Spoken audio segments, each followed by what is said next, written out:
এটা ঠিক 2015-তে আমাকে আবার নতুন করে পরীক্ষা দিতে হয়েছিল দলকে, যে আমি তৃণমূল কংগ্রেসকে এটা আমার পরীক্ষা দিতে হয়েছিল। বাংলাকে গুজরাট থেকে ধার করতে হবে না, আর বাংলার যা ছিল বরং গুজরাটকে ধার নিতে হবে।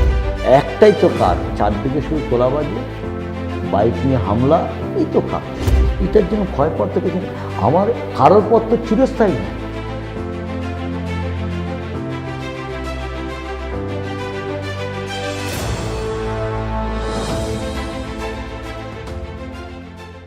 আজকে আমরা কাছে পেয়েছি কল্যাণীর শহর তৃণমূল কংগ্রেসের সভাপতি অরূপ মুখোপাধ্যায়কে। অরূপ মুখোপাধ্যায় সম্পর্কে কল্যাণীবাসী যারা রয়েছেন তারা প্রত্যেকে অরূপ মুখোপাধ্যায়কে একজন রাজনৈতিকবিদ হিসেবে চেনেন, কিন্তু আজকে আমরা এসেছি অজানা অরূপ মুখোপাধ্যায়কে জানতে। সরাসরি চলে যাব আমরা অরূপ মুখোপাধ্যায়ের কাছে। অরূপদা, আপনাকে টাইমস বাংলাতে আপনাকে অনেক স্বাগত। যেটা হচ্ছে যে আজকে আপনার কাছে আমরা কিছু প্রশ্ন নিয়ে আপনার কাছে এসেছি। সেটা হচ্ছে, প্রথম আপনার কাছে যে প্রশ্নটা আমি রাখবো সেটা হচ্ছে যে আপনার রাজনৈতিক শুরুটা কীভাবে হলো, যদি একটু সংক্ষেপে বলেন। রাজনীতির শুরুটা তো ছাত্র জীবন থেকেই শুরু করেছিলাম বলা যায়।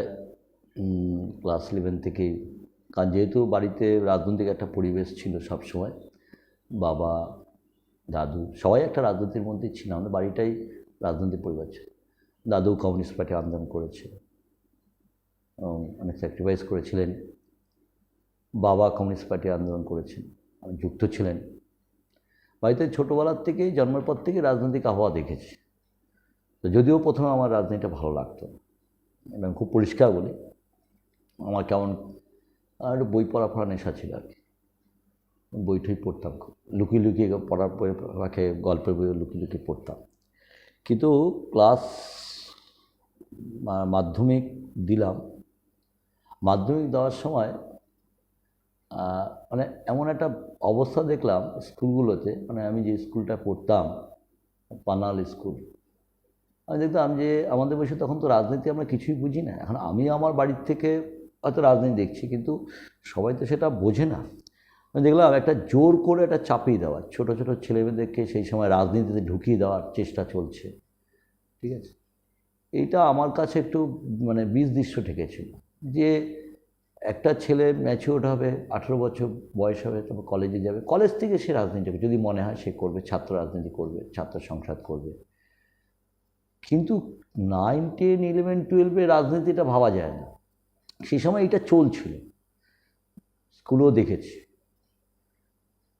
প্রথমে কিন্তু আমি বিশ্বাস করতাম, আমি যেহেতু বাড়ির ক্ষেত্রে আমি কিন্তু বামপন্থী ছাত্র সংগঠনকে বিশ্বাস করতাম, মানে এটা অস্বীকার পাইনি। কিন্তু সেই সময় সেখানে থেকে আমি দেখলাম যে কিছু ক্ষেত্র হচ্ছে যেটা অন্যায় হচ্ছে, এবং এই ছোটো ছোটো ছেলেদের রাজনীতি নিয়ে সেটা আমার মানে আমার মনে হতো যে ঠিক হচ্ছে না। বিরুদ্ধচারণ করেছিল। বিরুদ্ধচারণ করতে গিয়ে স্বাভাবিকভাবে তৎকালীন সময় ওই বিরোধিতা করা মানেই সে একটা তকমা ওরা দিয়ে দিত, যে বিরোধিতা করেছে মানে ও। এখন ঘটনাচক্রে আবার আমার বন্ধুবান্ধব যারা ছিলেন, ওই কেউ কংগ্রেসকে ভালোবাসতো, কেউ ইন্দিরা গান্ধীকে দেখে ভালোবাসতো, কেউ এগুলো ছিল। কিন্তু আমরা ওই কালচারটা করতাম না, আমরা আড্ডা গল্প গুজব এসব নিয়েই থাকতাম। তো দেখলাম একটা প্রচার হলো যে আমি নাকি কংগ্রেসের ছেলেদের সঙ্গে, তখন আর ওই বয়সের ছেলে কি কংগ্রেস কি সিপিএম কি ছিল, লাগিয়ে দেওয়া হলো। স্কুলে জাতীয় পতাকা উত্তোলন করছেন, একজন টিচার জাতীয় পতাকা তুলছে। আমরা দেখলাম, মানে আমরা তো জাতীয় পতাকা তুললে আমরা যেটা শিক্ষা আমাদের যেটা হয়েছে যে বন্দে মাতারাম ধ্বনিটা, জয় হিন্দটা বলা, এটা শিখে এসেছি, জেনে এসেছি, তাহলে জাতীয় পতাকাকে অপমান করা হয়।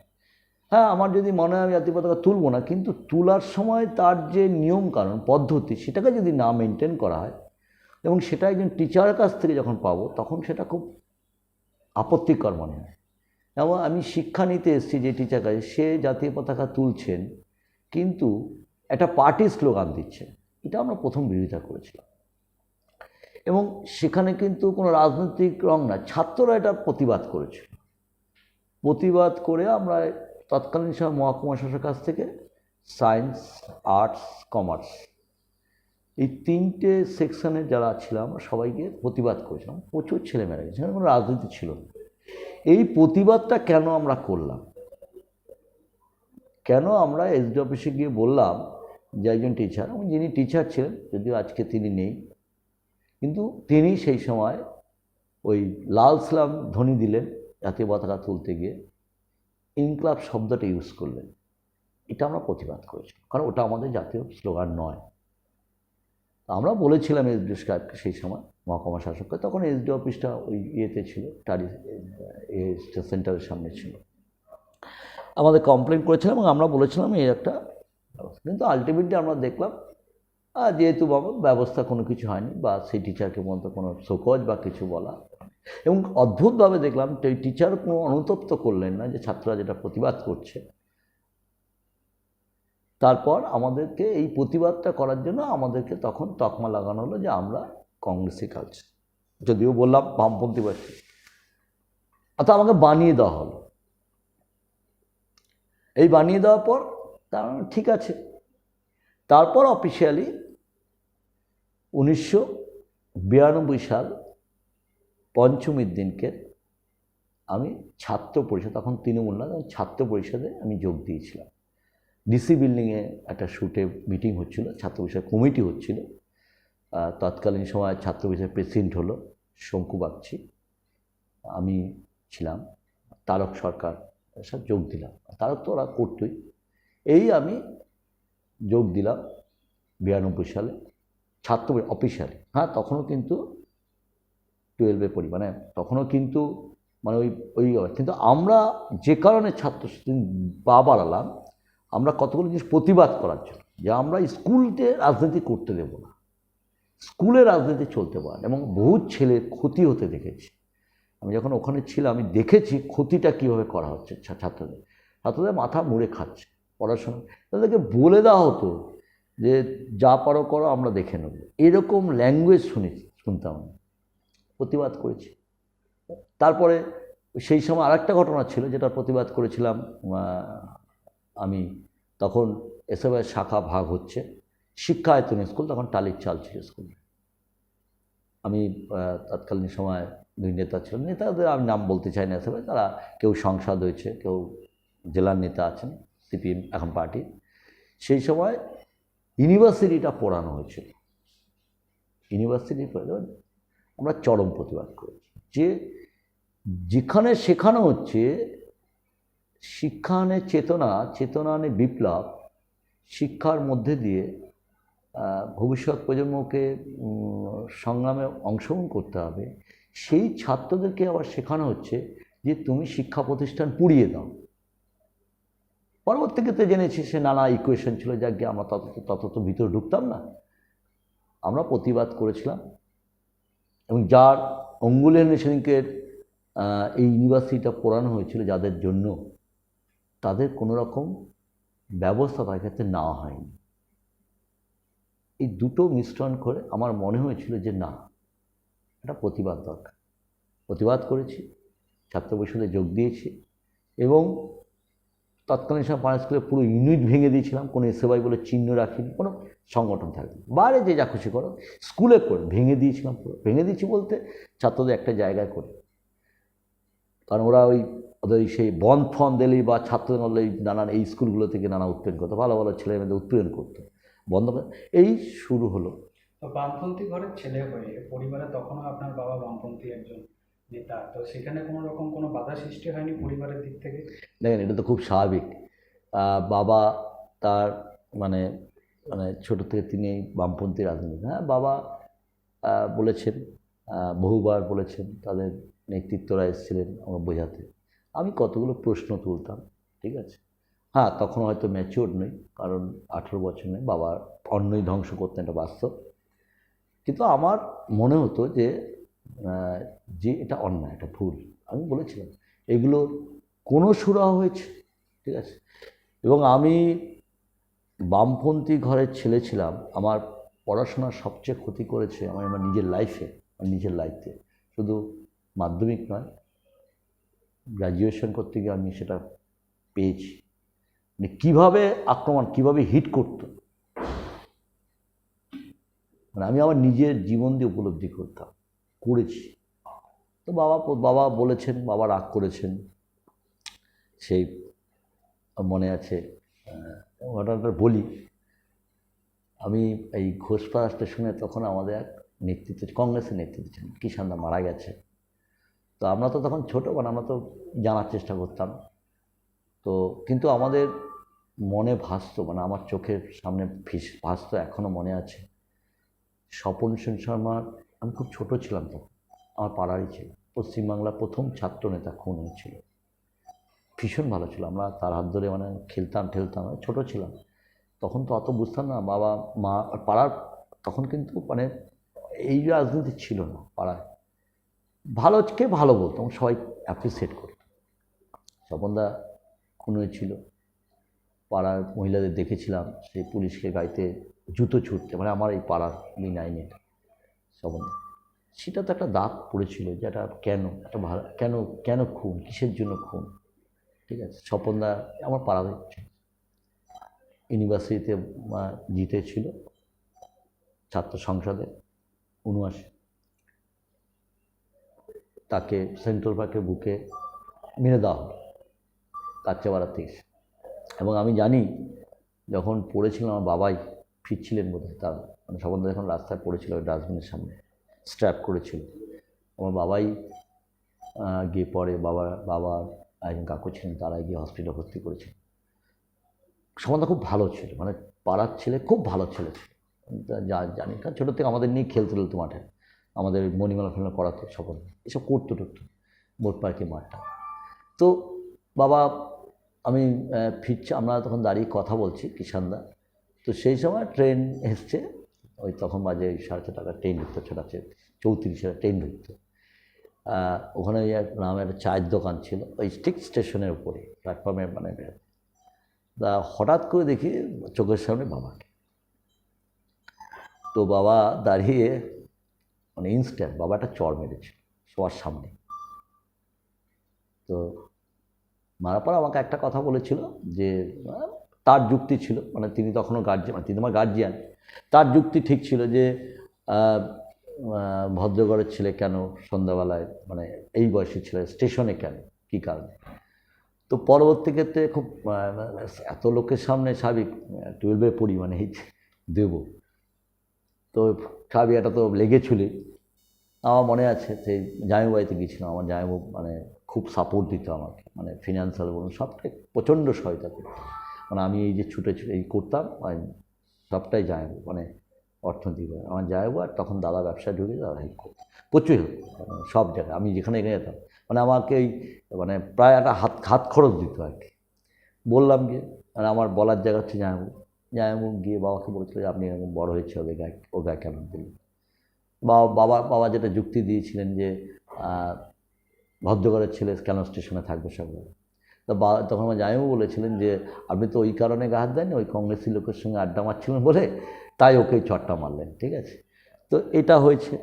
তারপরে আমার বাড়িতে, মানে আমাদের ছাত্রবর্ষে কোনো ছেলেলে বাবা খুব ক্ষিপ্ত হতো। 93 সালে 21শে জুলাই আমরা যখন গেলাম,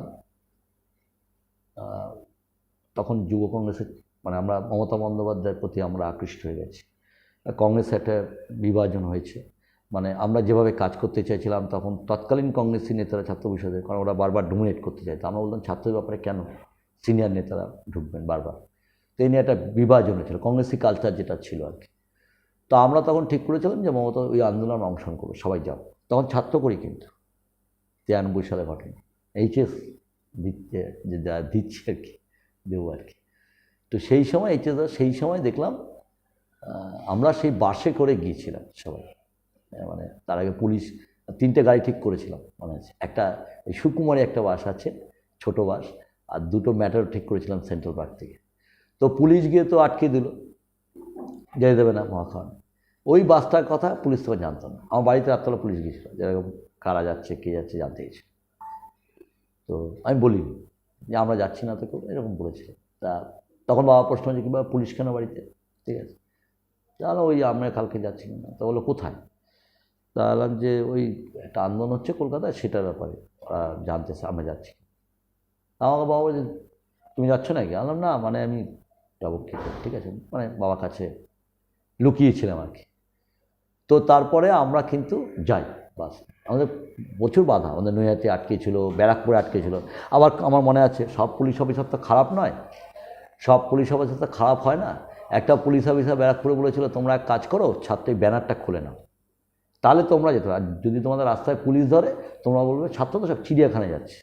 তা আমরা এইভাবেই পুলিশকে এই মানে টুপি পরাতে পরাতে আমরা কিন্তু পৌঁছেছিলাম। পৌঁছে আমাদের সঙ্গে দুটো ছেলে ছিল, সে ছাত্র ছিল না, ইনজিওর্ড হয়েছিল, মুজিব নাম, মানে বাঙালি আর কি।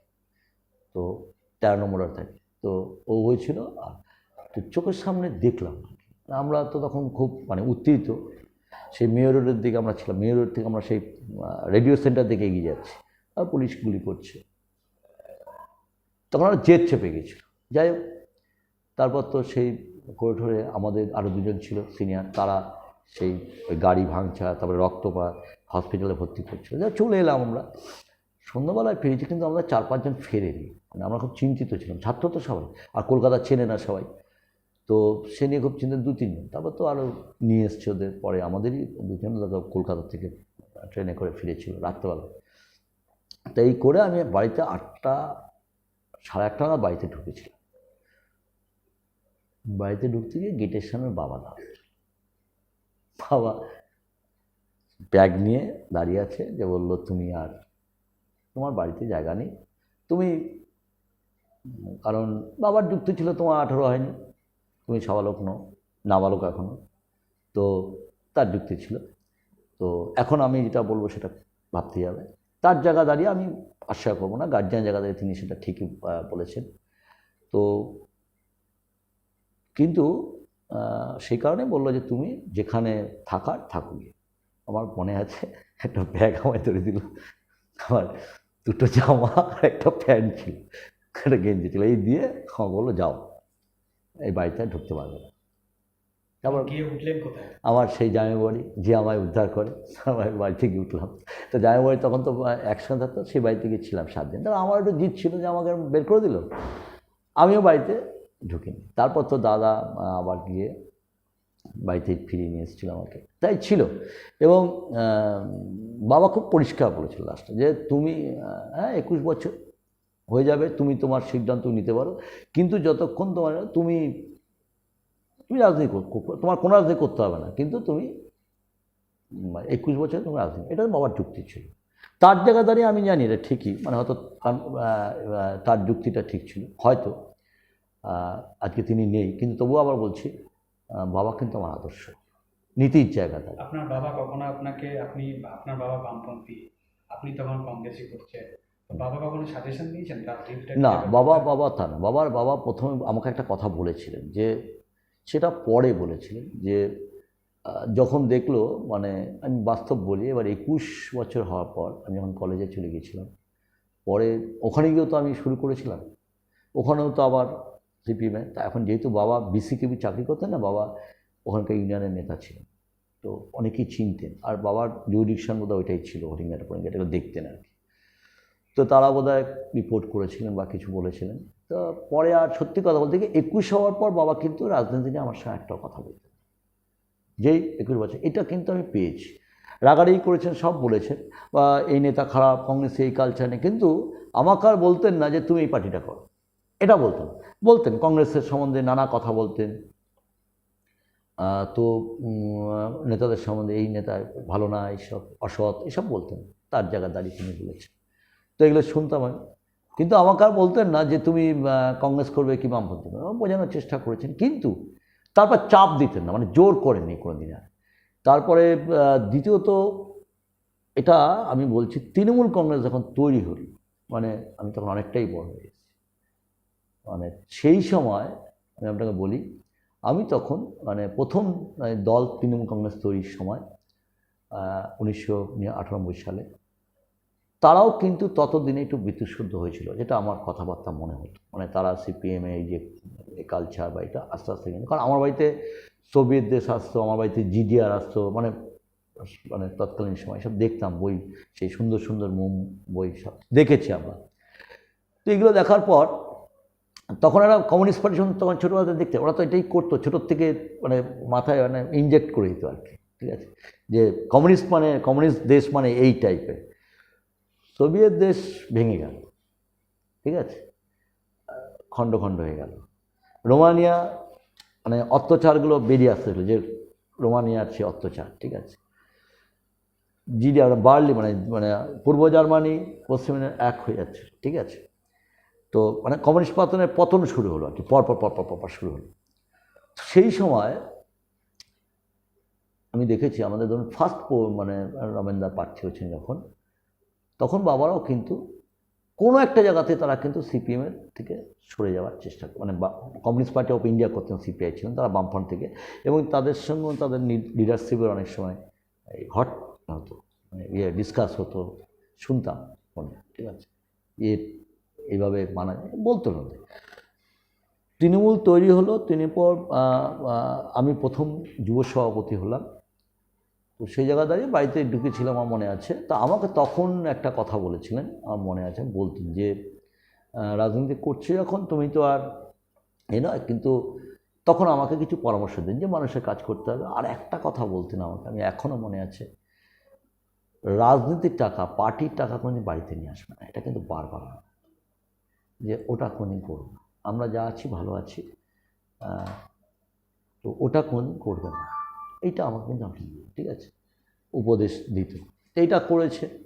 তারপরে মানুষের কাছে আরও বেশি করে মানুষকে সময় দিতে হবে, তখন আমার কিন্তু, আর আমি ছোটো থেকে তো শিখেছি সময় দিতে হবে। মানুষ কখন আস্থা তোমার প্রতি পাবে, কখন বিশ্বাস তৈরি হবে তোমার প্রতি, যখন তুমি প্রতিনিয়ত মানুষটার সঙ্গে যাবে, মানুষের কথা শুনতে হবে তোমাকে, মন দিয়ে বলবে কম, শোনো বেশি, কি বলতে চাইছে বোঝার চেষ্টা করো তিনি, তারপর তুমি, এটা আমাকে তখন এই তৃণমূল যুব সভাপতি তখন আমাকে এই গাইডটা করেছিল, যে তিনটে জিনিস, যে আগে মানুষের কথা শোনে, আর সংগঠন ঘরে বসে হয় না, পার্টি যখন করবে তোমাকে 24 ঘন্টা পার্টিটা বেরোবে, তোমাকে রাতেও তোমাকে বেরাতে হবে, মানুষের অসুবিধা নেই। আজকে আমি করি সেটা এখন, মানে আমি মানে ওটাকে মেনটেন করি, রাতেও আমাকে যদি কাজ আসে আমি কিন্তু বেরিয়ে পড়ি, মানে এটা আমার মনে হয় যে এটা করে যতক্ষণ এই জায়গাটা থাকবো, কারণ একটা বিশ্বাস বা ভরসা হয়তো মানুষ সেটা ভাবে যে, তবে একটা এই যে আস্থা বা বিশ্বাসটা যেটা তৈরি হয় কিন্তু একদিনে হয় না, সেটা আমার বাবা বলতে, যে কাজ করতে করতে হ্যাঁ তোমার সমালোচনা হবে, তোমার অপপ্রচার হবে, তোমার নানাভাবে নানা হবে, তুমি তোমার পথটা যদি ঠিক থাকে তুমি আস্তে কেটে রাজনীতিটা থাকবে। তো সেই জায়গা দাঁড়িয়ে তৃণমূল কংগ্রেস রেজাল্ট ভালো করলো, মানে বিরোধী দল হিসেবে তৃণমূল কংগ্রেস উঠে এলো। 2000 সালে মানে 2001 সালে সিপিএম পার্টিটা ভাগ হয়ে গেল।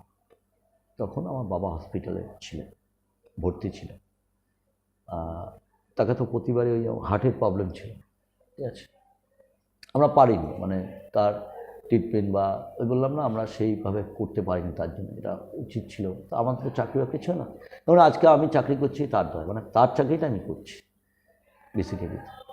তো সেই জায়গায় দাঁড়িয়ে তো তখন আমি বলেছিলাম যে তুমি যখন চাইছো না, আমি বলেছিলাম হসপিটালকে যে সুস্থ হয়ে গেলে তুমি ছাড়ো, তুমি পিডিএস যেটা হচ্ছে তুমি ওটা করো, তুমি তো কংগ্রেস বা এটা করতে পারবে না কোনোদিন, তুমি ওটা করো।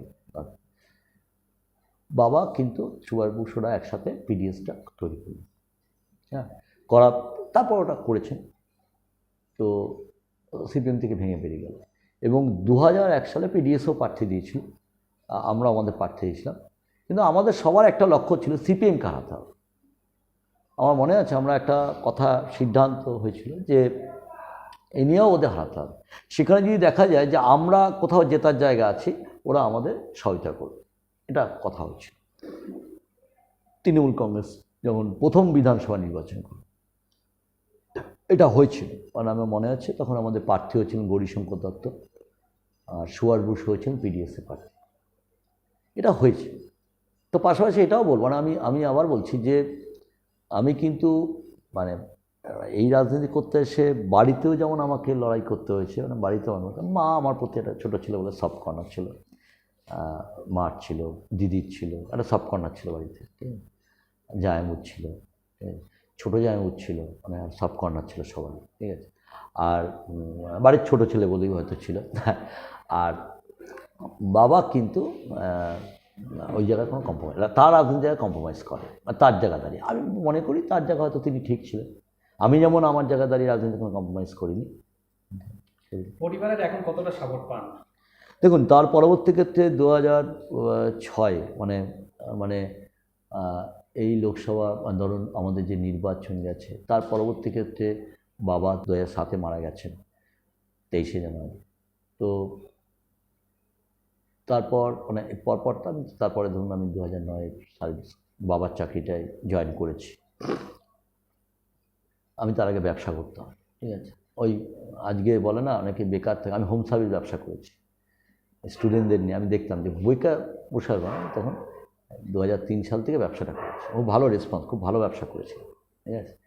খাবার বাড়ি বাড়ি দিতাম, বাড়ি দিতে আমার লোকও ছিল, আমার তাতে কোনো অসুবিধা ছিল না, কারণ ব্যবসাটা খুব ভালো ব্যবসা ছিল। প্রচুর স্টুডেন্ট, মানে যেহেতু পড়াশোনা ইউনিভার্সিটির স্টুডেন্টরা আসতো, তাদের মেসে খাবার দেওয়া, তারপরে বাড়ি বাড়ি খাবার সার্ভিস দেওয়া, ঠিক আছে, হোম ডেলিভারি দেওয়া, এই ব্যবসাটা আমি করেছি। তো আমি 2009 অবধি মানে চাকরি জয়েন করা অবধি করেছি। তারপর আমার ব্যবসাটা, আমি আমাদের একটি ছেলে ছিল, আমাকে সবসময় টোটাল ব্যবসাটা ওর হাতে তুলে দিই। তো সে জায়গা দাঁড়িয়ে পরিবার কিন্তু আমার পাশে। আমি তো এটা বলবো যে আমার টোটাল পরিবার আছে। বা আমার বৌদি আছেন, তিনি একটু বামপন্থী মানসিকতা ছিলেন, কারণ তারা আবার তাদের পরিবারে তার আবার এক ভাই ছিলেন, সেটাই বলি আমি, এই পার্টির জন্যই সুসাইড করেছে, সুসাইড করতে বাধ্য হয়েছিল এই পার্টির মালদা থেকে। তো বৌদিটা বামপন্থী ছিলেন, তা আমাকে বললো ভোটে নাম তুলি দাও, দেবো, আর আমি জানি একটা সিপিএমের ভোট বাড়বে, এই আসলাম। ওরা আবার জ্যোতি বসুকে পছন্দ করে। তো এখন কিন্তু আমি যেটা পরবর্তী ক্ষেত্রে আমি জানি, আমাকে এই ভোট দেওয়ার নাম তুলে দেওয়ার পর আমাকে বললো আমি কিন্তু তোমাদেরই ভোটটা দিয়েছি, এটাই আর কি। আমি বাড়িতে কোনোদিন বৌদিকে বলিনি যে তুমি ওই এই ভোট ওনাকে দাও, বা আমি এটা কোনোদিন বলিনি। মেয়ে কতটা সাপোর্ট করে? মেয়ে তো ছোটো, মেয়ে তো মানে আমার বিয়ে তো অনেক পরে হয়েছে, ঠিক আছে। আমি তো এই রাজনীতি করতে গিয়ে অ্যাকচুয়ালি আমার সত্যি কথা বলতে কি সংসার মানে আমি কোনোদিন করে দেখলাম, পারলাম না, ঠিক আছে। আমি বিয়ে করেছি, আমার পারিবারিক, আমার মিসেস খুবই সাপোর্ট করে, মানে আমার পরিবার, আমার বউ। আমাকে কোনোদিন সংসার দিকে তাকাতে হয়, আমি ফিরেও তাকাই। মানে আমার মেয়ে হয়েছে, ঠিক আছে, মেয়েকে নিয়ে ডাক্তার, আমি তো খুব রেয়ার একদিন, তো খুব, কিন্তু ওই সবটা করেছে সব। মানে বাড়িতে আমাকে কোনোদিন, আমাকে বাড়ির কোনো ব্যাপারে আমাকে ইনভলভ করেনি, কোনো ব্যাপারে ইনভলভ করে। যে বাড়ি ধরুন বাজার থেকে শুরু করে একটা সময় করতাম, কিন্তু আমাকে কোনো দিন, মাঝে মাঝে হয়তো টুকটাক গেলাম, কিন্তু যেহেতু আমি এত এনগেজ থাকি, মানে আমার সময় পাই না, ঠিক আছে। তো ওই সব করে নেয়, মানে পরিবারের সবটাই। এবং আমার মেয়ের বয়স সবে 10 পেরিয়েছে আর কি, খুবই ছোটো আর কি। তো হ্যাঁ, বাবা বকে ভীষণ, মানে এখন তো ভীষণ ইয়ে করে, বাড়িতে এসো সারাদিন। আবার মাঝে মাঝে বলে হ্যাঁ আমি একমাত্র, আমি বোধহয় এখন কথা বলতে ভালো কথা, আমি তোমাকে একমাত্র পাই না, সবার এরা আমার বন্ধুরা তার বাবাকে পায়, আমি একমাত্র তোমাকে, তুমি আমাকে সময় দাও না, ঠিক আছে। এসব আজকাল খুব বলছে আর কি, ঠিক আছে। এই এখন এই রাত 11টা হলেই বারবার ফোন করে, এসব আমি তোমার জন্য অপেক্ষা করছি। অনেকদিন তোর সঙ্গে দেখাই হয় না, মানে ওর সঙ্গে দেখা হয়নি, 2 দিন 3 দিনের মধ্যে ওর সঙ্গে দেখা হয়। ধরুন আমি সকালবেলা উঠেছি ঘুম থেকে, দেরি করে উঠি আমি একটু ঘুম থেকে, কারণ সারা রাত আমি 4টে সাড়ে 4টের মধ্যে ঘুমাই আর কি, স্বাভাবিকভাবে আমার ঘুম থেকে একটু দেরি হয়। এবার ও স্কুলে চলে যায়, আবার যখন ও এলো আমি তো পাঠিয়ে বসি, আমার সঙ্গে দেখা হয় না।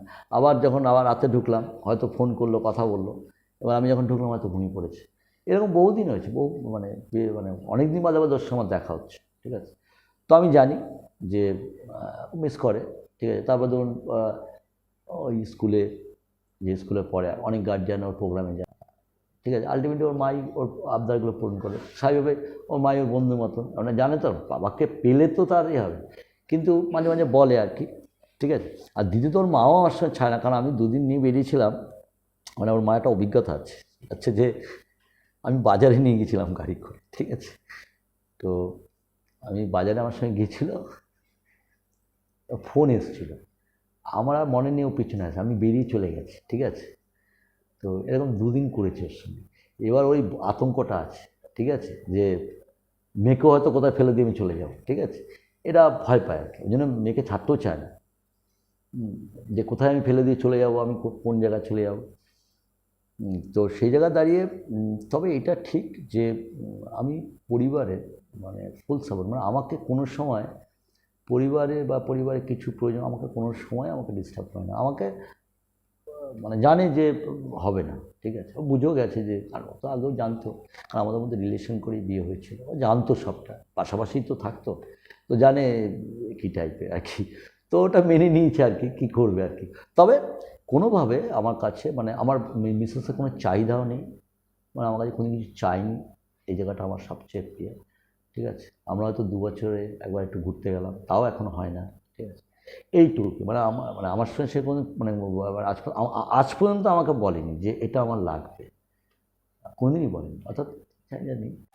এবার পুজোর কেনাকাটার একটাই নাম, সুমনস ক্রিয়েশন। কোভিডের কথা মাথায় রেখেই সুমনস ক্রিয়েশন নিয়ে এলো সুলভ পোশাক সম্ভার।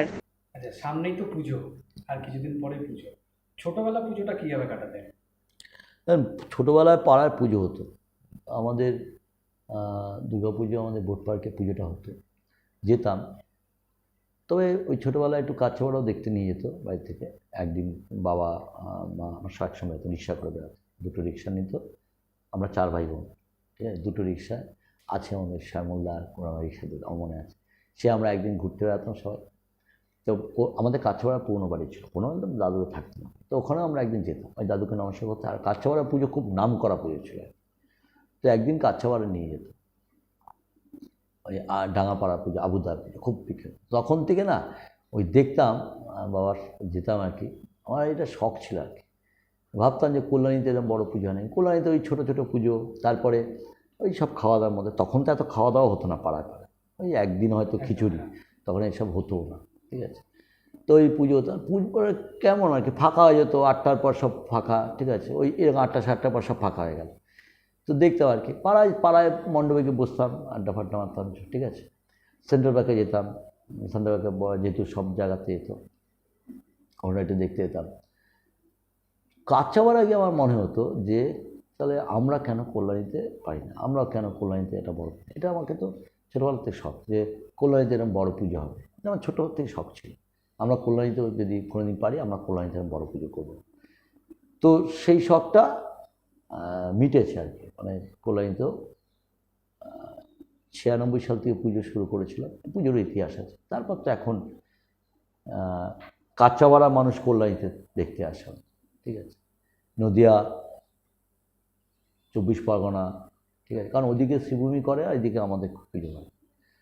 এবং আমরা ক্লাব তৈরি করে, নিজে একটা ক্লাবও তৈরি করেছিলাম, লুমিনাস ক্লাব আমাদের পুরনো ছাড়া ছিল, ক্লাবটা অনেক কিছু আছে। তো ওই ক্লাবের ছেলে মানে আমার সঙ্গে রাজনীতিতে ওরা অনেক দিন ধরে সেই সময় থেকে আছে, ক্লাবটা ওই সময় করেছিলাম। তো ওই ক্লাবের নামে আর ব্যবসায়ী সমিতি এখানে আছে, তারা করে আইটেমের পুজোটা হয়। এখন সেই শখটা মিটে গেছে আর কি, যে কল্যাণ এমন আজকের কল্যাণী মানুষের এই যে 3 দিন ধরে খাওয়া, একটা জমজমার ব্যাপার, কল্যাণী মানুষ সারা রাত ধরে পুজো দেখছে, যেটা শখ ছিল আর কি, যে আমাদের কেন কল্যাণীতে সারা রাত ধরে দেখবে না মানুষ, ঠিক আছে। এখন কল্যাণী মানুষ কিন্তু চল শুয়ে গেছে, এবং এটা ভালো লাগে যে কল্যাণী মানুষ এখন কিন্তু রাতেই বেরোয়। যেমন আমাদের এই যে আইটেমের পুজোটায় রাতেই আমি দেখি কল্যাণী শহরের মানুষকে বেশি বেরাতে, ঠিক আছে। নয় চতুর্থীর দিন ওই যেদিনকে ওপেনিং হয় সেদিনকে দেখতে আসে, আর নয় কিন্তু রাতে ঢোকে, আর নয় ওই একাদশী বা, কারণ জানে প্রচুর ভিড় হয়। কল্যাণী মানুষ কিন্তু এখন রাতে যে কলকাতার যে একটা পরিবেশ, সে পরিবেশ কিন্তু কল্যাণীতে হয়েছে, এটা আমাদের কিন্তু আইটেমের পুজো কিন্তু এটা করেছে আর কি। তো বাবা মার সাথেই কি বেরোতেন দেখতে? হ্যাঁ, বাবা মার সঙ্গে দেখতাম। বাবা মা তো মানে আমার মনে আছে সেই কাঁচাপাড়া একবার বাবা মার সঙ্গে গেছিলাম, সেই আবুদার ওটা মনে আছে, সেই বড় বড় ড্রেন, তো সেই পরে গেছিলাম, সে পুরো সেই নতুন জামা কাপড়, সেই আর কাঁচাপাড়ায় ডোবা, সে তারপরে দাদুর বাড়িতে নিয়ে গিয়ে পুরো সেই সাবান দিয়ে পুরো ওয়াশ করেছিল, আমাকে মনে আছে একদম, ঠিক আছে।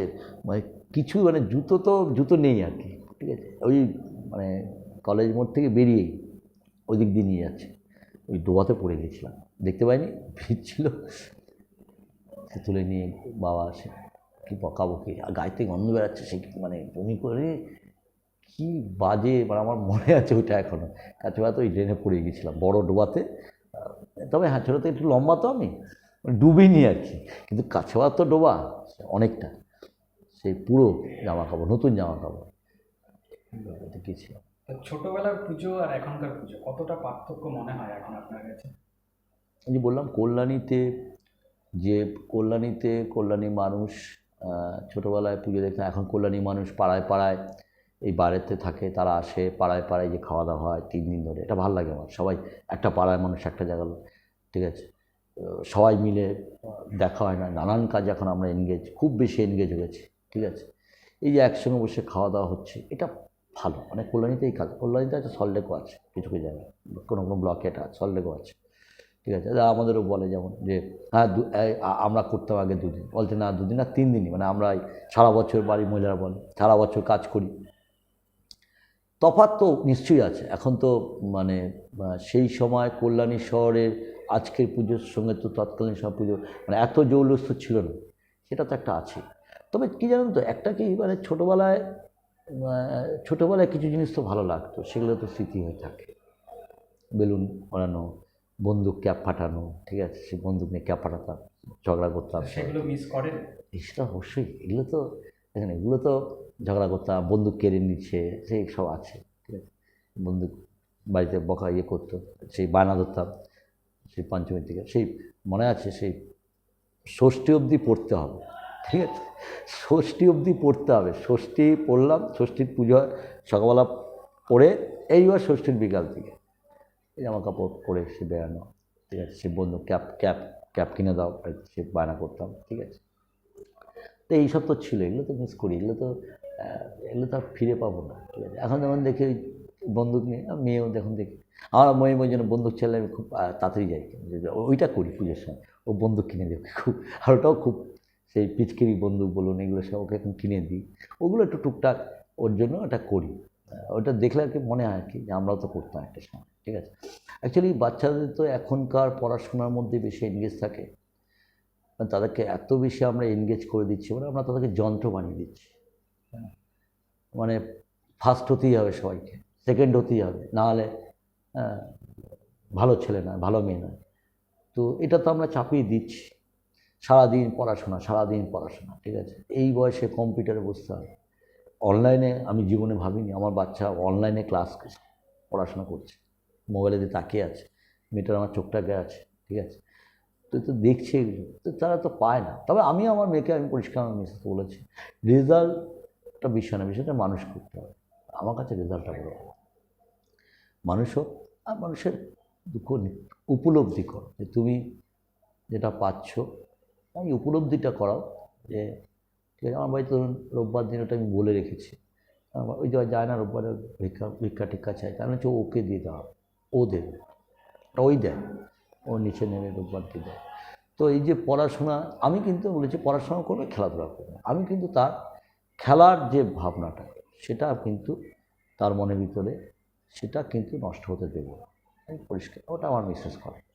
খেলাটা খেলতে হবে, বাচ্চা খেলতে হবে, পড়াশোনা করুক, কিন্তু খেলাধুলা করবে না সারাদিন পড়াশোনা। আমার মেয়েকে ক্লাসে ফার্স্ট হতে হবে, আমার মেয়েকেই ফার্স্ট সেকেন্ড ছাড়া হবে না, সে ভালো মেয়ে না, এটাই বিশ্বাস করি না, ঠিক আছে।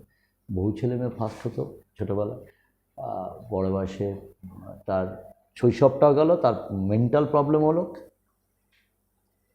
তার লাইফটাই শেষ করুন। আমি বাবা মা হিসেবে আমাদের কর্তব্য, বাচ্চা তার শিশু সুলভ যে ভাবনাটা সেটা যেন থাকে তার ভিতরে, এটা দরকার আছে। দেখুন আমরা আজকে আবারও বলছি, যারা যে বয়সেই থাকে না, সবার ভিতরে কিন্তু একটা শিশু এখনও আছে। আমরা সেই আমাদের কেন আছে, কারণ আমরা সেই ভাবনাটা তো ছিলাম, আমরা তো পেয়েছি। তো এটা কিন্তু আজকের যুগে আমার বাবা মারা আসলে এত বাচ্চাদের এত যন্ত্র ভাবতে শুরু করে দিচ্ছি, পিঠে সেই বোঝা। আমি তো মাঝে মাঝে দেখতাম স্কুল থেকে এসে আমার মেয়ে যে এটা কী, যখন দেখা হয় আর কি, হয়তো কোনো দিন দেখা হয়েছে, আমি ফিরেছি, ও হয়তো সেদিনকে ফিরেছে কোনো দিন মতো, পিঠ বেঁকে যায়, এত ভারী বইয়ের চাপে। তো আমার মনে হয় আমি বাচ্চাকে এইভাবে কোনো উপলব্ধি করানো ঠিক না, যে তার মনের ভিতরে এটা যেন না হয় যে পড়াটা তার কাছে বোঝা, এই ফিলিংসটা যেন তার মধ্যে না আসে, ঠিক আছে? তো সেইটা বাড়িতেও চেষ্টা চলছে, করছে, এবং সেটা রাখবো।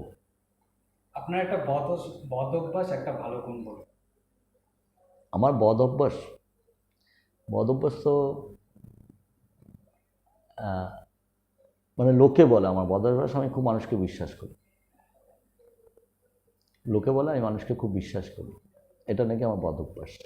এটা লোকের কথা গেল, পরিবার কি বলে? পরিবার বলে সেটা হচ্ছে আমি খুব গোয়ার, আমি খুব জিদি, ঠিক আছে? পরিবারের কথা হচ্ছে আমি খুব জিদি। আপনার নিজের কি মনে হয়? আমার দেখুন একটা কথা বলি, আমার একটা জিনিস, হ্যাঁ, আমি যেটা মাথায় ঢোকাই, আমি মানে যেটা আমার মাথায় ঢোকে, যেটা করতে হবে, আমি সার্বিকভাবে ভাবি, আমি এনিহাও সেটা করি, আমাকে ওই জায়গাটা করতে হবে। সেটা ওই যে বললাম, ছোটোবেলায় স্বপ্ন দেখেছিলাম কল্যাণীতে বড় পুজো হবে, কল্যাণেশ্বরে বড় পুজোটা হয়েছে। বোধহয় ভিতরে একটা ছিল যেটা আজ নাও কাল এটা হয়েছে, কল্যাণেশ্বরে হচ্ছে। কল্যাণেশ্বরে এটা একটা সময় মনে হতো যে পাড়ার ছেলেমেয়েরা, যে আমরা তখন পেতাম না, ঠিক আছে, চাঁদা নিয়ে খুব ঝগড়া হতো, এই বাড়িতে চাঁদা তুলতে যাওয়া, ওই বাড়িতে চাঁদা তুলতে যাওয়া। এখন স্বাভাবিক পুজো কমিটিও চায় তার পুজোটা ভালো হোক, আর ওই পাড়ায় বেরিয়ে এবার ধরুন একজন পেনশন হোল্ডার, সে তো ওই চাঁদাটা তো দিতে পারবে না, কারণ পেনশন করছে। এবার এই নিয়ে ঝগড়া হতো, দেখতাম পাড়ায় খুব অশান্তি হতো। এবং তাতে করে কি হয়, যে মানুষটা মানে পুজোতে অংশগ্রহণ করতে যায়, কিন্তু তার এই অশান্তি পাড়ার পুজোতে, সে আর মন খুলে পুজোটাতে অংশগ্রহণ করতে পারছে না, পারে না। অনেকে দেখলেন ঝগড়ার জন্য আবার সে অন্য পুজোতে যায়, অর্থাৎ তার পাড়ার পুজোতে সঙ্গে। আমার মনে হতো এটা ঠিক নয়, ঠিক আছে, পুজো কমিটির চাঁদা দরকার আছে, কিন্তু আমরা, তাই আমার মনে হয়েছিলাম, সেটা আমি করেছি। কল্যাণেশ্বরে যে বললাম, ভাই জুলুম করো না, কেন জুলুম করো না, ঠিক আছে, ওনার ক্যাপাসিটি, উনি পেনশন পান, এখন ওনার তো আগে সার্ভিস যখন করতে একটা পেতেন, এখন তো পেনশন পান, তার তো সেইটা নেই, তাহলে আমাদের বুঝতে হবে। ওই জন্য আমরা ঠিক করেছিলাম যে এটা যাতে না হয়, কারণ পুজো কমিটিগুলো আমরা বুঝতে পারছি তারাও চালাবে, তাদের তো বাজেট ফেল করছে, সে কারণে সমস্যাগুলো হয়। তো সে কারণে আমরা ডিসিশন নিয়েছিলাম যে সব পুজো কমিটিকে একটা সাপোর্ট দেবো আমরা, যাতে পাড়া অশান্তিগুলো নয়। দেখুন এই কয়েক বছরে পুজোর চাঁদা নিয়ে খুব অশান্তি নেই, এটা করেছিলাম এই কারণে যে হ্যাঁ ঠিক আছে, উনি খুশি হয়ে দিক, উনি যতটা পারবেন, কিন্তু তাকে তার পাড়ার পুজো তো, যাতে এরকম না হয় যে মানুষটা পাড়াতে বিচ্ছিন্ন না হয়, এইটা ভেবেই প্রতিটা পুজো কমিটিকে একটা সাপোর্ট দেওয়া, যে ওরা পুজো ভালোভাবে করতে হয়, তাই অশান্তি, এটা করেছি। এবং এটা বহুদিনের ভাবনা ছিল যে পাড়ায় কেন অশান্তি হয়, পুজোটা চাঁদা নিয়ে অশান্তি, এগুলো কেন হয়, নিজেদের মধ্যে সেই অশান্তিটা বাজে জায়গায় চলে যায়, বহু ক্ষেত্রে বাজে জায়গায় চলে গেছে। আর ভালো গুণ?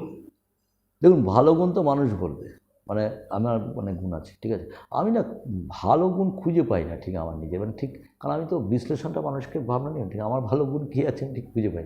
তবে একটা কথা কি, আমি আপনাকে খুব পরিষ্কার বলি, যদি দেখি, মানে আমি যখন কোনো বাড়িতে যাই বা করি, ঠিক আছে, যে আমার মনে হচ্ছে বাচ্চাদের সঙ্গে বাচ্চাদের মেশা, তাদের সঙ্গে অন্তত তাদের মতন, মানে শিশুর মতন যদি ভাবা যায়, তাহলে বাচ্চাদের কাছে পৌঁছানো যায়, মানে বাচ্চাদের রাজনীতি নয় এটাকে, ওদের ওই শিশু সুলভ মানে সরল মনটা না, মানে আমরা তো বলি বাচ্চা মানে ভগবান, মানে এটা, কারণ তার ওদের মনে কোনো প্যাচ নেই, ঠিক আছে, খুব ভাল লাগে আমার, ঠিক আছে। তো এটাকে যখন দেখি এইরকম বাচ্চাদের কোথাও সমস্যা হয়, চেষ্টা করি মানে আমার সাধ্যমতো তাদের পাশে থাকা। এটা খুব খারাপ বলতে ভালো হতো। আর একটা পার্ট হচ্ছে যে কারোর যদি মানে আমার কাছে যদি সত্যি বলতে, আমার কাছে যদি কেউ বলে যে আমি এটা পাচ্ছি না, বা আমার এটা আমি রাজনৈতিক কারণ, এটা আমার প্রথম থেকে ছিল যে রাজনৈতিক নয়, এটা একদম নয়, যে মানুষ বিপদে পড়েছে, ঠিক আছে, আমার তখন মনে হয় আমি একজন, আমি সমাজে একজন নাগরিক, আমার বাবা আমাকে একটা শিখিয়েছিলেন, পাশে থাকো, রিটার্ন আশা করো, রিটার্ন আশা করলে দুঃখ পাবে, কষ্ট পাবে। রিটার্ন কিছু আশা করবে যে তুমি এটা করছো তার একটা রিটার্ন আসবে, তা না। তো সেই জায়গায় দাঁড়িয়ে কেউ যদি আসে, এটা আমার মনে হয় মানসিকভাবে যে তার পাশে থাকা, তার বিপদের সঙ্গে হওয়া, এই চেষ্টাটা আমি করি। আমি জানি না কতটা পারি। আপনার বাবা একজন রাজনৈতিক ব্যক্তিত্ব ছিলেন, আপনি রাজনীতিতে আছেন, ভবিষ্যতে যদি আপনার মেয়ে রাজনীতিতে আসতে চায়, আসতে দেবেন? দেখুন, একটা কথা বলি, আমি আবার বলছি, আমি আমার নিজের জীবন দিয়ে একটা জিনিস বুঝি। রাজনীতি ভালো মন্দ দুটো মিশিয়ে আছে, ঠিক আছে? এটা ঠিক যে আমরা অনেকেই বলে চায়ের কাপে চুমুক দিতে দিতে রাজনীতি ভালো না, রাজনীতি খারাপ, সব বাজে লোক রাজনীতি করে। আমরা এটা বলি বাড়িতে বসে, এটা করি। আমার ছেলে মেয়েকে আমরা দেবো না রাজনীতি করতে, চাইলে পাঠাবো না, ঠিক আছে? তাহলে আমি তো খারাপ লোকের জন্য জায়গাটা ছেড়ে দিচ্ছি, তাই না? আমি বলছি খারাপ লোকরা করছে, তাহলে আমি কেন ভালোটা? রাজনীতি মানে সামাজিক তো কিছু কর্তব্য দায়িত্ব আছে, আমার সবারই আছে। তো আজকে আমরা যখন বলি যে ঘরে বসে ওই দলটা ভালো না, ওই নেতা ভালো, এই ভালো না, ওই দলটা ভালো না, এই খারাপ, ও খারাপ, সবাই কিন্তু একটা মতামত দিই আমরা। অর্থাৎ ভারতবর্ষের নাগরিক হিসেবে আমি স্বাধীনতা, আমি সংবিধানকে বিশ্বাস করি। সেই জায়গায় দাঁড়িয়ে আমার মনে হয়েছে যে আমি যখন সংবিধানটাকে বিশ্বাস করি, আমি যখন আমার গণতান্ত্রিক অধিকার প্রয়োগ করছি, যখনই আমি আমার গণতান্ত্রিক, তখন কিন্তু আমি রাজনীতিতে ঢুকে গেলাম। কাউকে না কাউকে আমি চয়েস করছি, যে কোনো পার্টি চয়েস করছি, দিয়ে আমি ভোটটা দিচ্ছি। কিছু ভেবে তো দিচ্ছি, আমি নাকি না ভেবে দিয়ে দিচ্ছি, কিছু ভেবে দিচ্ছি। তো তাহলে আজকে আমি যখন কিছু ভেবে আমি কাউকে চয়েস করছি, তাহলে আমি আমার পরিবার থেকে যদি ভালো মনে করি যে ভালো ছেলে মেয়ে আমি সামনে আনবো, তাহলে তো ওই খারাপ লোকগুলো আর আসতে পারে না, তাই না? খারাপ লোকগুলো তো আর ওই সামনে আসতে পারে না, ভালো লোকগুলি সামনে থাকে। আমি করতেও দেবো না, এদিকে আমি ঘরে বসে সমালোচনা করব, চায়ের কাপে তুফান তুলবো, আর বাইরে গিয়ে বলবো আর রাজনীতি ভালো না। দুটো হতে পারে। আমার মেয়ে যদি আজকে পড়াশোনা শিখে, হ্যাঁ, আগে তাকে নিজেকে এস্টাবলিশ হতে হবে, তাকে বুঝতে হবে। আমার নীতি খুব পরিষ্কার, তার স্বাধীন মতামত যেদিনকে তিনি দিতে পারবে, যে স্বাধীনভাবে তিনি তার ভোটাধিকার প্রয়োগ করবে, তখন থেকে কিন্তু তিনি সাবালক হয়ে গেলেন। এবার তিনি যখন ভোট দেবেন, তার তো একটা ভাবনা, ও তো ভোট দিতে যাচ্ছে, নতুন ভোটার একটা উদ্দীপনা তৈরি দেবে, কাউকে না কাউকে দেবে, সে বাবার পক্ষে দিক আর যার পক্ষে দেবে, সেটা ভাবনা ভেবে দেবে, কারণ যেহেতু ম্যাচিওর হচ্ছে।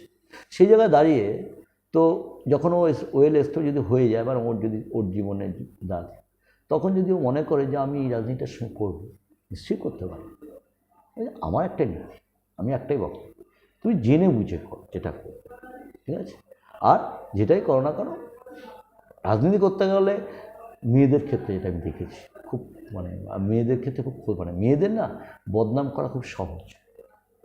আর আমরা পুরুষরা আমাদের যেটা কালচার আছে, আমরা যেটা দেখেছি, আর মেয়ে কাছে, আমার নেত্রীকেই তো দেখেছি, আমার নেত্রীকেই তো কংগ্রেসের বড় বড় নেতারা আমার নেত্রীকে কম অপমান, কম কিছু বলেনি, কম ভাষায়, কুটু কথা ভাষায় তো বলেনি। তো তিনি একজন মহিলা বলে, তার নামে যত রকম ভাষা, কিন্তু আমার নেত্রী কিন্তু জায়গায় দাঁড়িয়ে গেছে। আজকের যারা বলেছেন তারা অনেকেই তার সঙ্গে রয়েছে, তারা বলেছে। তো সেই জায়গায় দাঁড়িয়ে মেয়েদের ক্ষেত্রে যেটা হয়, পলিটিক্স করতে এসে একটা মেয়ে যদি একটু পলিটিক্স এগিয়ে যায় না, আমরা ছেলে ট্রেন দিই, এবং খুব সহজ একটা মেয়েকে বদনাম করার জন্য, তার সঙ্গে একটা নোংরা কথা ছেড়ে দেওয়া, খুব সহজ। কিন্তু আমরা একটা জিনিস বুঝি না, আমার বাড়িতেও আমার একটা বউ আছে, আমার বাড়িতে আমার একটা মেয়ে আছে, আমার বাড়িতে শুধু রাজনৈতিক রাগ, রাজনৈতিক ক্ষোভ হয়তো পারছে না মেয়েটার সঙ্গে রাজনীতিতে, সেটাকে করতে গিয়ে তার নামে দুটো বদনাম ছিল, এটা চলে, খুব চলে। তো সেই কারণে অনেক ভালো ঘরে মেয়েরা পলিটিক্স করতে হয়, যারা আসে তারা বদনাম নিয়ে বাড়ি ঢোকে, এটা করে। কিন্তু মেয়েরা যেমন মেয়েদের ক্ষতি করে, ছেলেরাও করে।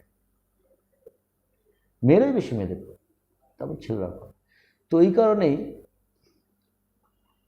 আমি আমার মেয়ের ক্ষেত্রে যদি হয় রাজনীতি করতে গেলে আমি বলবো যে এই পার্টগুলো তোমার শুনতে হবে, তুমি এই পার্টগুলো শোনার পর যদি তুমি মনে করো রাজনীতি করো, আমি করো না। এবার সিদ্ধান্তটা ওর নিজের। এবার একটু রাজনৈতিক প্রশ্নে আছে। প্রথম দিকে যখন আপনি রাজনীতিতে এসেছিলেন বা মধ্যবর্তী সময়ে, তখন আপনি সবাই জানতো যে আপনি মুকুল ঘনিষ্ঠ। মুকুল রায় যখন দল ছেড়ে বিজেপিতে গেলেন, মুকুল রায়ের সাথে আপনি গেলেন না কেন? প্রথমত বলি, আমার রাজনৈতিক মানে আমার রাজনৈতিক আশাটা কিন্তু মমতা বন্দ্যোপাধ্যায়কে দেখে। কারণ আমি 93 সালে যখন মহাকরণে অংশ করি, আমরা কিন্তু মনে করেছিলাম যে আমরা যে লড়াইটা চাইছি সিপিএমের বিরুদ্ধে সেটা উনি পারবেন। কারণ তৎকালীন সময় আমাদের যে আবেগ, মানে আমরা ইয়ং জেনারেশন, যে আবেগ নিয়ে আমরা ছুটতে চাইছি, তো সেই জায়গাতে আমাদের মনে হয়েছিল যে মমতা বন্দ্যোপাধ্যায় তিনি পারবেন। আমরা তাই সেদিনকে ছাত্র অবস্থাতেও যুব কংগ্রেসের ভাবনায় ঢুকে গিয়েছিলাম, অবিভক্ত যুব কংগ্রেস ঢুকে গিয়েছিলাম। সেই সূত্র ধরেই পরবর্তী ক্ষেত্রে নদিয়া জেলার যুব কংগ্রেস তৈরি হয়, উজ্জ্বলা প্রেসিডেন্ট ছিল, আরও অনেকে ছিলেন, ইত্যাদি ছিল, দীপক বোস ছিল, রত্নাদি ছিল, ঠিক আছে, এরা সবাই ছিলেন। তো আজকের ইত্যাদি জেলা পরিষদের আছে, এরা অনেকেই ছিলেন, কল্লোলদা ছিল, নন্দদা ছিল। এই সাব ডিভিশনে ছিলেন হচ্ছে নিখিল গোস্বামী, সদস্যদাও ছিল, ঠিক আছে। তো সেই সময়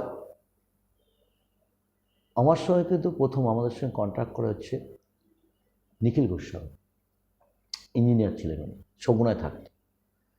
তো উনি এই যখন আমরা 93 সালে গেলাম, তখন যুব কংগ্রেস থেকে ওরা ঠিক করলো যে কল্যাণী শহরে আমাদের ব্যাচটাকে ধরবে আর কি।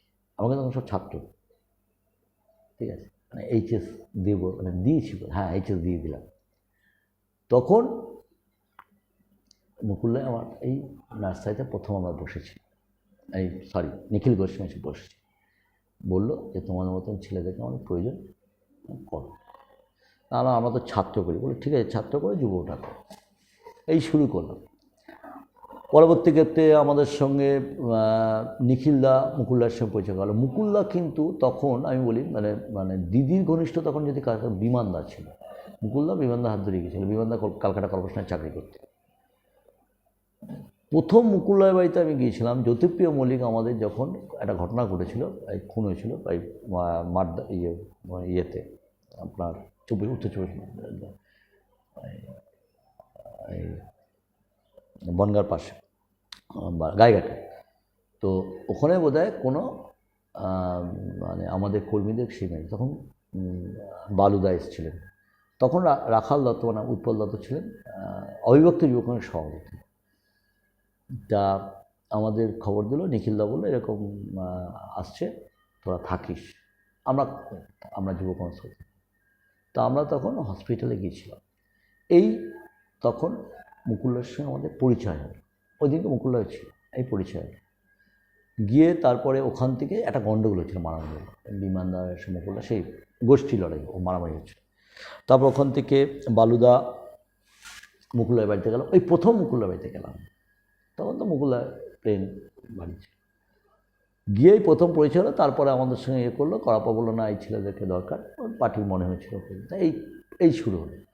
পরবর্তী ক্ষেত্রে মুকুল্লায় যুব কংগ্রেসের অবজারভার হলেন, তারপর তৃণমূল কংগ্রেসে অবজার্ভার হলেন। তৃণমূল কংগ্রেসে অবজার্ভার হওয়ার পর নিখিলদা তারপর দল থেকে বেরিয়ে গেলেন। নিখিলদা 96 পর দল থেকে বেরিয়ে কংগ্রেস করতে গেলেন। আমাকে বলেছিলাম না, আমি মমতা, আমি একই কথা বলেছিলাম। নিখিলদা 96 সালের পর 96 বিধানসভা নির্বাচনের পর নিখিলদা তখন কংগ্রেস একটু ভালো রেজাল্ট করল, 87টা বোধহয় সিট পেয়েছিল পশ্চিমবাংলায়, ঠিক আছে। তো তখন শঙ্কুর সিং জিতলেন। নিখিলদা আবার দেখলাম ফিরে গেল তাদের নানা উপর ইকুয়েশনের জন্য কংগ্রেসের। আমাকে বলেছিল না আমরা মমতা, নিখিলদার সঙ্গে তো খুব ভালো সম্পর্ক, খুব ভালো সম্পর্ক। আমাকে বললো যে ঠিক আমরা না নিখিল, আমরা কিন্তু যাব, আমরা মমতা ব্যানার্জিকে করতে এসেছি, আপনিও কিন্তু শিবক, ঠিক আছে আপনি যাচ্ছেন জানা, আমরা এই দল ঠিক এই করতে। তারপর মুকুল্লার সঙ্গে তখন ডাইরেক্ট কাছে বাড়াইতো, মুকুলদা আসলে এখন দেখা হতো, কথা বলতো, এই করতে করতে মুকুলদা অবজারভার। তো স্বাভাবিকভাবেই দেখুন, মমতা বন্দ্যোপাধ্যায় দল করব, তিনি যাকে যখন পার্টির দায়িত্বে তাকে মেনে আমি কাজ করতে হবে। মমতা বন্দ্যোপাধ্যায় দায়িত্ব দিয়েছেন, আমার নেত্রী দায়িত্ব দিয়েছিলেন এই নদিয়া জেলা অবজারভার মুকুলদাই করেছেন। তো স্বাভাবিকভাবেই অবজারভারকে মেনে আমায় কাজ করতে হবে, তিনি যেটা বলবেন তার নির্দেশ সেটাই করতে হবে। স্বাভাবিক মুকুলদার সঙ্গে আমাদের ঘনিষ্ঠতা হয়েছিল, আর পাশাপাশি যেহেতু থাকি, হ্যাঁ, মুকুলদা এলে কল্যাণীতে আসতেন, আমরা থাকতাম, ঠিক আছে, ছুটতাম। আর তারপর তার মনে হয়েছিল যে ছেলেটা হয়তো বেশি পলিটিক্যাল ছিল। 2001, 2, 3, 4, 5 এই যে পরপর সে, আমার মনে আছে 2001 সালে গৌরী দত্তকে তৎকালীন সময় প্রার্থী আমাদের অনেকেই মানলেন না। আমি তখন যুব কংগ্রেস সভাপতি, আমাকে মুকুলদা ডেকে ইনস্ট্রাকশন দিয়ে তোমরা যুবরা নেমে যাও, আমরা যুবরা নেমে গেছি। অর্থাৎ এই কাজগুলোর ভিত্তির উপর তারও একটা আস্থা তৈরি হলো যে না, সেটা পারে, তার মনে হয়েছিল। তো এইটার থেকে শুরু হলো, তারপর তার আস্থা এবং বিশ্বাস তৈরি হলো। সেই থেকে কি হয়েছে, তারপর ধরুন দল 2005 পৌরসভায় একটা দায়িত্ব দেওয়ার চেষ্টা করেছে, সবটাই যুবতী। 2008-এর লোকসভা পঞ্চায়েত, 2009 লোকসভা, এগুলো করেছি পরপর করে। যেটা হয়েছে, যেটা একটা আস্থা তৈরি হয়েছিল তার আমার প্রতি, ঠিক আছে। কারণ এখানে যুব সংগঠনটা দেখার মতো যুব সংগঠন তৈরি হয়েছিল। মানে এটা তৎকালীন সময় শুভেন্দু অধিকারী যুব কংগ্রেস সভাপতি, তিনিও স্বীকার করে গেছিলেন 2010-এর আগে এসে। আর আমরা একটা ঋত্বিক সদনে একটা মিটিং করেছিলাম, সেখানে দাঁড়িয়ে বলে গেছিলেন যে ওয়েস্টবেঙ্গলের সবচেয়ে ভালো মানে যুব সংগঠনটা এখানে দেখার মতো যুব সংগঠন এবং একদম সাংগঠনিকভাবে শক্তিশালী সংগঠন, এই সাব ডিভিশনে গড়ে তুলেছিলাম। এই থেকে দাঁড়িয়ে তার মুকুলের আস্থা বিশ্বাস তৈরি হয়েছিল। তারপর 2010-এ পৌরসভার অনেকটাই দায়িত্ব দিয়েছিলেন, আমাকে বলেছিলেন যে এবারই শেষ সুযোগ। 2010-এ 10টা ওয়ার্ড তুলে দিয়েছিল যুবরাতে এবং 8টা আমরা বের করে নিয়ে এসেছিলাম। পৌর যেবার কল্যাণী পৌর বোর্ড পরিবর্তন হলো সিপিএম নিয়ে, তো নিউ জেনারেশন একদম প্রার্থী করেছিল এবং জিতেছিল এবং বড় বড় হেভিওয়েট নেতাদের হারিয়েছিল আমাদের সব প্রার্থীরা তৎকালীন সময়। কেউ বিধায়ককে হারিয়েছে, কেউ জোনাল সম্পাদককে হারিয়েছে, কেউ ভাইস চেয়ারম্যানকে হারিয়েছে, সেরকম ব্যাপার ছিল। তো এরা সব নিউ মুখ উঠে এলো এবং মানুষও আস্থা নিয়ে দিয়েছিলেন। তো সেই জায়গায় দাঁড়িয়ে পরবর্তী ক্ষেত্রে 2011-তে আবার সেই একই দায়িত্ব এলো যে তোমাকে ইলেকশনটা সেভাবে করতে হবে। 2001 সালে প্রার্থী করেছেন এবং সেখানেও আমাদের লড়াই ছিল এবং আমরা জিতেছি। মুকুলদাই কিন্তু 2006-এ যখন প্রথম রাজ্যসভার সাংসদ হলো, তো 2005-এ প্রথম এখানে পুজোটা ওপেনিং করে। তিনি নিজেই বলেছিলেন যে আমি ওই আইটিএমের পুজোটা আমি ওপেনিং করবো এখন থেকে। তখন বিশাল বড় হতো না কিন্তু। তো সেই পুজোর আসতো প্রতিবার। তো তিনিও মনে করতেন যে হ্যাঁ আমি কাছের লোক বা ঘরের লোক, কিন্তু একটা কথা বারবার এটা বলতো আমাকে, আমার সাথে যেটা কথা হয়েছে বা বুঝতো, তা আমি কিন্তু মমতা বন্দ্যোপাধ্যায়কে দল করি। এবার তিনি দল থেকে চলে গেলেন, তার ভাবনায় তিনি গেছেন, ঠিক আছে। তিনি হ্যাঁ অনেক সময় তো বলেছেন যে আমি যেখানে যাবো টিঙ্কু সেখানে যাবে। আমি কিন্তু তখন একটা কথা আপোষ করতাম, তুমি কিন্তু বলেছো যে দল যখন করি মমতা বন্দ্যোপাধ্যায়কে করবে, আমি আমার এটা বলতাম ঘুরিয়ে। তো তখন উনি চলে গেলেন, মানে 2015-তে এই লোকসভা উপনির্বাচন হয়, তার সঙ্গে পার্টির ক্লাস হলো বা নানান বিষয় হলো, এই সারদা আদি নানা বিতর্ক হলো, তিনি চলে গেলেন দলের কাছ থেকে। তিনি দলকে আমরা নির্বাচন করলাম, আমরা যেতে, এবং আমি বলেছি পরিষ্কার যাই মমতা, হ্যাঁ এটা ঠিক, এটা ঠিক 2015-তে আমাকে আবার নতুন করে পরীক্ষা দিতে হয়েছিল দলকে, যে আমি তৃণমূল কংগ্রেসটাই করছি, এটা আমার পরীক্ষা দিতে হয়েছে। এবং দলের কাছে আমি একটা কথা বলছি, আমাকে বারবার আমার রাজ্য নেত্রী বলুন, পার্থ চট্টোপাধ্যায় বলুন, বক্সিদা বলুন, অভিষেক বন্দ্যোপাধ্যায় বলুন, তাদের কাছে আমাকে কারণ তাদেরও ধারণা ছিল আমি মুকুলের লোক, কিন্তু তারা এইভাবে ভাবেনি যে একটা ছেলে মমতা থেকে দল করতে, এটাও ভাবিনি, হয়তো তাদের ধারণা হয়েছিল। অ্যাকচুয়ালি আমি কোনোদিন অবজারভারকে টপকে যেতাম না, আমরা পার্টির সিস্টেমটা মেনটেন করছি, যে যিনি আছেন তার সঙ্গে কথা বলব, ঠিক আছে, কিন্তু সম্পর্কটা বা চেনা পরিচয়টা সবার সঙ্গে আমার রয়েছে কলকাতায়, কিন্তু আমি কোনোদিন এটা করিনি। কারণটা হচ্ছে যে পার্টির সিস্টেম, মমতা ব্যানার্জিকে যদি মানতে হয়, তিনি যাকে যখন দায়িত্ব দিন তাকে মেনে কাজ করো। তিনি যেদিনকে চলে গেছেন, তার মানে কি আমি কি মুকুলদাকে থেকে দল করতে না, আমি তো মমতাকে দলটা করতে এসেছি। আবার যদি তিনি কোনোদিন পার্টিতে ফিরে এসে পার্টি বলে যে তাকে দায়িত্ব দিল, আর পার্টি দায়িত্ব নিয়ে মেনে নেবো, এখানে তো আমার কোনো ভাবনা নেই, সবটা রাজ্য নেই। তো সেটা দাঁড়িয়ে আমার কোনো সময় মনে হয়নি যে মুকুল রায় চলে গেছে আমাকে চলে যেতে হবে, কারণ আমি মমতা বন্দ্যোপাধ্যায়ের দলটা করি। এখন কি যেহেতু মুকুল রায়ের চলে যাওয়ার পর এখনও অনেকের সাথে উনি যোগাযোগ রাখেন, সেটা ব্যক্তিগত সম্পর্ক হোক বা রাজনৈতিক সম্পর্ক হোক, আপনার সাথে কি কখনো এরকম ফোনে কথা হয়? না, সত্যি কথা বলতে গিয়ে 2015 উপনির্বাচনে আগে একবার বলেছিল যে তোরা কি ইলেকশন করতে নেমে যাচ্ছিস? না, হ্যাঁ আমার সঙ্গে বলো না, আমাকে বলেছিল যে তাহলে আমি আসি তারপর স্টার্ট করি। আমরা দেখো দাদা অনেক অনেক পিছিয়ে যাবে জিনিসটা, তাতে করে ইলেকশনটা আমরা পিছিয়ে যাব। আমার মনে হয়েছে আমাদের আর বসে থাকার সময় নেই, তুমি এসো, তোমার সঙ্গে কথা বলবো, কিন্তু আমাদের নেমে যেতে হবে। তো আমরা নেমে গিয়েছিলাম। তারপর সঙ্গে ওই লাস্ট কথা, তারপর সঙ্গে আমার আর একটা দিন, ঠিক আছে, একটা দিন লাস্ট মানে তার সঙ্গে দেখা হয়েছিল, মানে ওই সময় ইলেকশন আগেই সিবিআই যখন তাকে ডেকেছিল প্রথমবার, সেদিনকে অনেক নেতৃত্বে গিয়েছিলাম, আমরা ওই দেখতে গিয়েছিলাম 2015তেই বলছি। ওই আর একটা দিনও কথা হয়নি, কোনো সময়ের জন্য তার সঙ্গে কথা হয়নি। এবং তিনিও জানতেন যে আমি পলিটিক্যাল ছেলে, তিনি বোধহয় সেটা বুঝেছেন যে পলিটিক্যাল ছেলে, জানে যে মানে উনি যদি চিনে থাকেন আমাকে, তো কারণ যেহেতু আমার সঙ্গে খুব ক্লোজ সম্পর্ক ছিল রাজনীতি, তো সেই জায়গায় দাঁড়িয়ে তিনি চিনেছিলেন বলেই হয়তো তিনি আর আমার সঙ্গে যোগাযোগ করেন। আর আমারও মনে হয়নি যে আমি দলের বারে কোনো ভাবনা ভাবতে পারি, কারণ দেখুন ব্যক্তিগত পরিচয় বা রাজনীতিতে না এগুলো খুব হিট করে দেয়, যে রাজনীতিতে প্রশ্ন উঠে যায়, যে এটা অনেকেই করেন আমি জানি, কিন্তু আমার পক্ষে এটা, কারণ আমি অন্ধ ওই জায়গাতে, যে আমি দলের জায়গা দাঁড়িয়ে ভাববো, ঠিক আছে, তো এটার বাইরে আমি করি না। এই অর্জুন সিং বেরিয়ে গেলেন, তিনি তো 7 দিন আগে এখানে এসে বসে গেছেন, তখনই আমি বুঝে গেছি তার ভাবনা। তিনি বেরিয়ে যাওয়ার 7 দিন আগেই পার্টি বিশেষে ঘুরে গেছে, তখনই তো জানতাম। তার যা কথাবার্তা শুনে বুঝলাম যে তিনি, আমি পার্টিকে বলেও দিয়েছিলাম যে থাকবে না, ঠিক আছে। তো যাই হোক, সেটা পার্টি রাজ্য নেই, ওটা তো বড় নেতৃত্বের ব্যাপার, তারা কি সিদ্ধান্ত নিয়ে যাবে। তো আমার মনে হয়েছে আমি মমতা বন্দ্যোপাধ্যায় দলটা করি, মমতা বন্দ্যোপাধ্যায় যাকে যখন দায়িত্ব দেবেন আমি তত মেনে নেব। যতক্ষণ আমি দলের দায়িত্ব আছি, দলটা করছি, 100% আমি দলটাকে ততক্ষণ দিয়ে যাব, আমি পার্টির নীতির বিরুদ্ধে যাব না। দেখুন যদি একটা সময় আসে, তো অনেক সময় দল বলে আর ভালো লাগছে না, করবো না, এরকম থাকতেই পারে, সমর্থন করে যাব তখন। কিন্তু আমাকে দেখেই তো, আমি দলের সভাপতি, আমাকে দেখেই তো আমার দলে যারা কর্মীরা আছেন, যারা কাজ করছেন, তারা তো ভাববেন যে এটা কী হবে, তাদের মনেও একটা চিট ধরতে হবে। এই কারণে আমি নীতির জায়গা দাঁড়িয়ে খুব পরিষ্কার, যখন যেটা করব আমি 100% করব।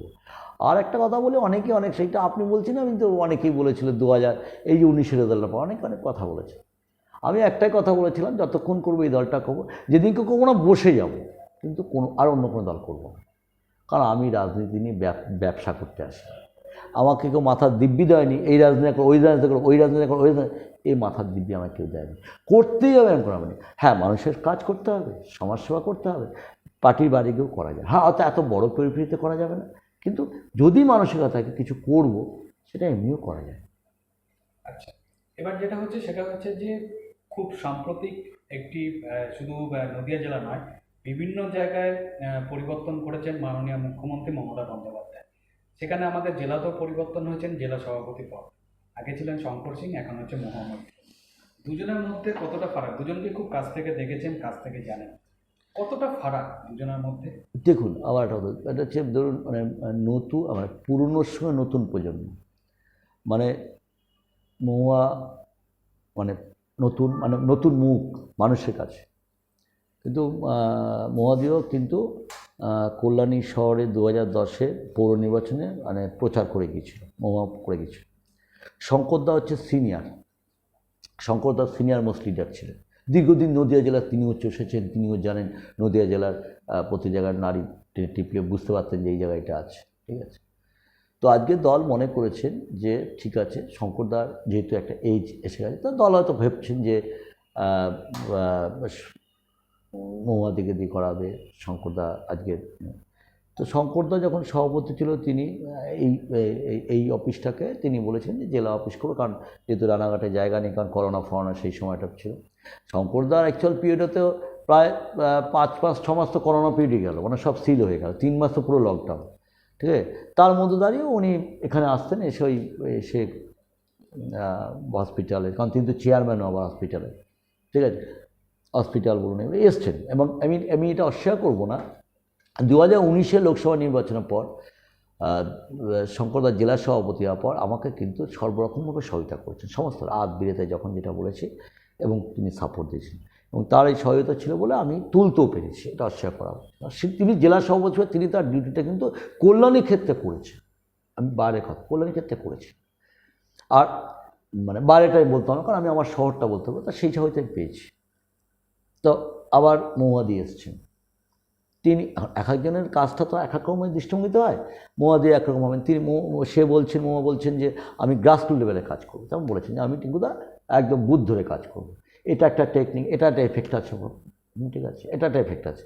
আবার আগের জেলা সভাপতিকে কেন্দ্র করে কাজটা করে, মানে এক একজন একটা টেকনিক নিয়ে কাজ করে। তো দুটো টেকনিক কিন্তু গ্রহণযোগ্য, ঠিক আছে।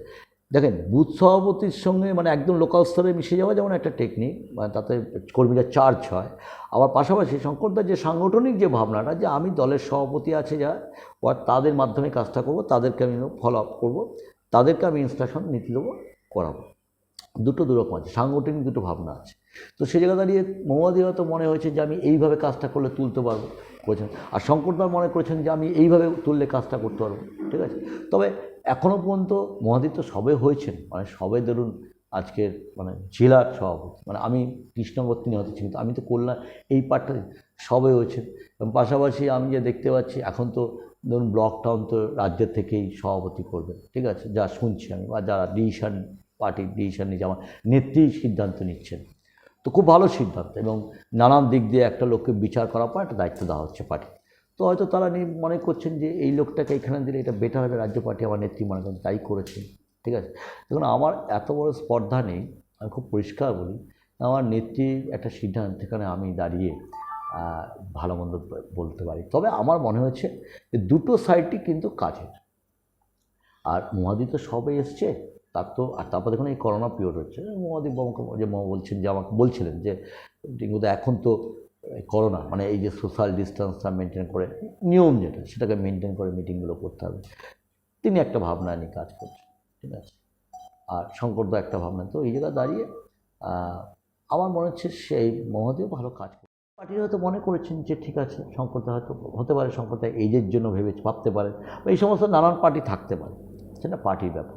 তবে আমাকে যার সঙ্গে কাজ করতে বলে আমি তার সঙ্গে কাজ করি, আমি কিন্তু স্বাচ্ছন্দ্য বোধ করি, আমার কোনো সভাপতির বিরুদ্ধে কোনো বক্তব্য নেই, আমার মনে হয়। শঙ্কর সিংয়ের যে ভাবনাতে আপনি এতদিন কাজ করে এসেছেন, আজকে মহুয়া মিত্র ভাবনাতে আপনাকে কাজ করতে হচ্ছে, অসুবিধা হয় না কোথাও? ওই বললাম, আমি সাংগঠনিক ছেলে, আমরা সাংগঠন করার ছেলে, আমরা যে ভাবনা নিয়ে কাজ করি আর কি, আমরা প্রথম মানে নির্দেশটাকে ফলো আপ করি, যে পার্টি একটা গাইডলাইন দিচ্ছে, বিষয়টা হচ্ছে মহুয়া মৈত্র নয়, গাইডলাইন তার মুখ দিয়ে আসছে, কিন্তু গাইডলাইনটা রাজ্য থেকে দিয়েছে, ঠিক আছে।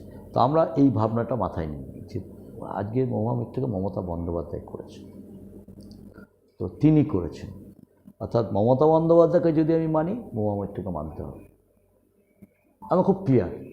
মমতা বন্দ্যোপাধ্যায়ের ভাবনাকে যদি আমি ফলো করি, তাহলে মহুয়া মিত্রের যে ভাবনা সেটাকে আমাকে ফলো করতে, কারণ আমার মনে হয়েছে তিনি যে ভাবছেন সেটা মমতা যিনি, আমার এক্ষেত্রে কোনো অসুবিধা হয় না। কাজের জন্য কাজের পরিবেশ, ঠিক আছে, পার্টি যখন যেভাবে গাইডলাইন দেবে সেই কাজটা দলের সভাপতির দায়িত্ব হচ্ছে সেটাকে ইমপ্লিমেন্ট করা, সেই ইমপ্লিমেন্টটাই আমার দায়িত্ব হচ্ছে, সেটাতে ইমপ্লিমেন্ট ঠিকভাবে হয় সেটা করতে হবে। এবার পুজোর কেনাকাটার একটাই নাম, সুমনস ক্রিয়েশন। কোভিডের কথা মাথায় রেখেই সুমনস ক্রিয়েশন নিয়ে এলো সুলভ পোশাক সম্ভার।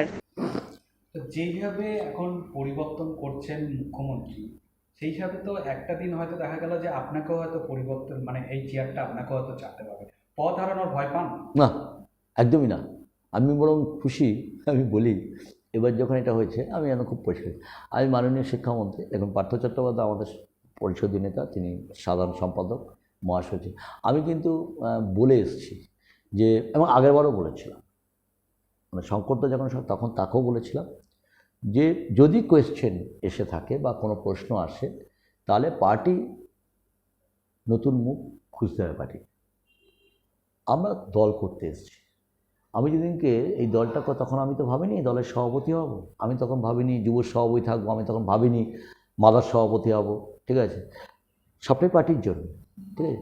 পার্টি একটার পর একটা স্টেপ মনে করেছে ওকে এটা দায়িত্ব দেওয়া দরকার, ওকে দিয়েছে।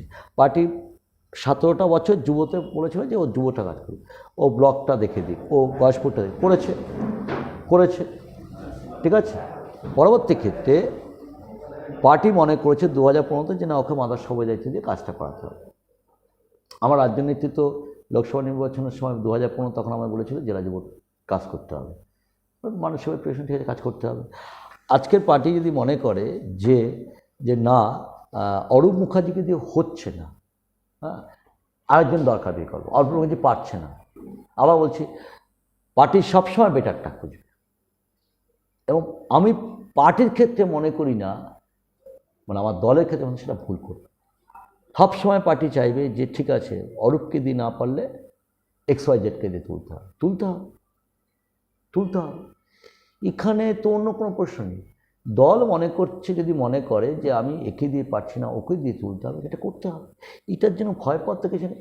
আমার কারোর পথ তো চিরস্থায়ী নয়, আমার পারিবারিক লিজ নেওয়া না তো, ঠিক আছে, যে পরিবার লিজ দিয়েছে আমাকে, তা তো নয়।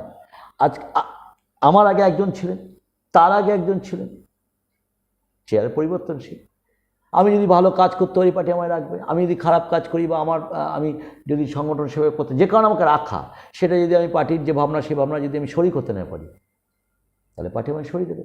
ভয় পাওয়ার তো কিছু নেই, বাস্তবটাকে মেনে নিতে হবে। আমি আজও বলছি যে আমি পার্টিকে বলেছি, যদি মনে হয় দলের, এবং আমি সত্যি বলতে কি এই করোনা পিরিয়ডে কাজ করতে করতে আমার একটা মনে হয়েছে যে আমি যখন বিজেপি বাড়িতে গেছি, সিপিএম বাড়িতে গেছি, কংগ্রেস বাড়িতে গেছি, আমি কোনো করোনা বাড়িতে আমি কোনো দেখিনি যে কোন রং। আমি মনে হচ্ছে মানুষটা করোনা হয়েছে, সে বাড়িতে আমার যেতে হবে, তার পাশে সাপোর্ট দিতে হবে। আমি তো পার্টিকে এই সময় আগের বারও বলেছিলাম, আমাকে জেলা প্রেসিডেন্ট বলেছিল যে কিছু কমপ্লেন আছে রাজ্যের কাছে, কিন্তু আমি চাই তুই সংগঠনে তুই কর। আমি জেলা পার্টির সভাপতিকে বলেছি যে না, রাজ্য পার্টি যখন অনাস্থা প্রকাশ করছে তখন আমার হওয়া উচিত নয়, আমি হব না, ঠিক আছে। পরবর্তীতে জেলা সভাপতি পরে এসে নিয়ে না পাগলামি করছে না, দেখো রাজ্য পার্টি যদি কোনো সময় অনাস্থা প্রকাশ করে তখন সেই সময় সেই পদটা নেওয়া উচিত না, কারণ কারো অনাস্থা নিয়ে কেউ বসে থাকতে পারে না। আস্থা থাকলে করব, আস্থা না থাকলে করব, খুব খোলামেলা। আমি জোর করে বসে থাকবো, এটা যুক্তি নাকি, ঠিক আছে, কাজ করতে পারবো না। আজই একই কথা বলছি, পার্টি যদি মনে করে যে না এটা দিয়ে হবে না, ওটা দিয়ে করতে হবে, পার্টি সেটা করতে বাধ্য এবং সেটা করা উচিত। তাতে করে অরূপ মুখার্জি থাকলো কি XYZ থাকলো কোনো যা আসে না। আমি আবার প্রথমেই বলি যে আমি দলটা করতে এসেছিলাম মমতা ব্যানার্জি, আমি পদ দেখে আসি না। আমরা যখন দল করতাম, আমরা হাঁটতাম আর বলতাম আসছে বছর আবার হবে, আবার লড়াই হবে, মানে আবার লড়াই করবে। সেদিনকে ভাবিনি কেউ যে আমরা ক্ষমতা আসবো। মমতা বন্দ্যোপাধ্যায় মুখে রক্ত তুলে লড়াই করেছে নন্দীগ্রাম সিঙ্গুর নিয়ে 28 দিন মানে অনশন করেছে। তার লড়াইয়ে মানুষ সমর্থন করেছে, মানুষ পরিবর্তন করেছে, তার লড়াই। আমি কোন পদে থাকলাম আমাদের কোনো ফ্যাক্টর কাজ করে, সবটা মমতা বন্দ্যোপাধ্যায়। এর পরবর্তীতে যদি আপনাকে আরো বড় পদ দেওয়া হয় তখন কীভাবে কাজ করবে? দেখুন, সবটাই তো দলের ব্যাপার, এই বললাম না, সবটাই পার্টির ভাবনা। আমাকে যে কোনো জায়গায় কাজ করতে বলা হয়েছিল। আগেও একটা সময় বলা হয়েছিল যে বিধানসভা কিন্তু রমেনদা যেহেতু বয়স হয়ে গেছিল, আমাকে বলছিল বিধানসভাটা দেখে, আমি দেখে দিয়েছি, ব্লক দেখেছি, মহেশপুর দেখে দিয়েছিলাম। পরবর্তীতে তুমিশে পরে দল খারাপ হয়েছে, আমি নিজে বলেছি যে আমি টাউনে বাড়ি কোথাও যাব না। আমার টাউনের রাজনৈতিকভাবে মানুষ কোথাও আমাদের প্রতি অনাস্থা প্রকাশ করে, সেই আস্থাটা ফিরিয়ে আনতে হবে আমাদের। সেই আস্থার জন্য লড়াই করছি, মানুষের বাড়ি গেছি, কোথাও ভুল ত্রুটি হয়ে ক্ষমা চেয়ে নিয়েছি। আমি দেখতে পাচ্ছি আবার মানুষের একটা আস্থা ফিরে এসছে, ঠিক আছে। তো সেই জায়গা দাঁড়িয়ে পার্টি যদি কোনো সময় বলে যে না এটা করতে হবে, ওই জায়গায় এই কাজটা করতে হবে, করবো। এবার একটু এখন যেহেতু কোভিড পরিস্থিতি চলছে, আজকে লকডাউন রয়েছে, তো সেই ক্ষেত্রে এখন এই মুহূর্তে আমাদের নদিয়াতে টোটাল করোনা আক্রান্তের সংখ্যা আজকের হিসাবে আপনাকে বলছি 3876। ফলে সেই জায়গাটা থেকে এই যে লকডাউন পদ্ধতি যেটা চলছে, সেটা কি আপনাকে মনে হয় যে এটা সঠিক পদ্ধতি? আজকে লকডাউন, আবার 4 দিন পর আবার 2 দিন লকডাউন, এটা কি মনে হয় যে এই লকডাউন এইভাবে করে করোনা আক্রান্তের সংখ্যাটা কমানো যাবে? দেখুন, মানে এই করোনা একটা বিষয়টা আমরা যখন আমরা বিশেষজ্ঞ যারা বলেছিল চেন হয়, চেন থেকে ধরুন আজকে একজন হলো, একজন থেকে 6 জন হলো, 6 জন থেকে 8 জন হলো, এই চেনটা ভারতবর্ষের বুকে দাঁড়িয়ে গতকাল দেখলাম এই রোগে আক্রান্ত হয়েছে প্রায় 89,000, মানে যেটা দেখেছি আমি কালকে, মানে ভুল না বললে। হ্যাঁ, একদম। তো পশ্চিমবাংলা সেই জায়গা দাঁড়িয়ে কোথায় আছে? 1, 2 হচ্ছে প্রথম যখন লকডাউনটা ঘোষণা হয়েছিল, কেন্দ্র সরকার যেটা করেছিলেন, টোটালটাই আনসাইন্টিফিক লকডাউন হয়েছে, কোনো পরিকাঠামো ছাড়া।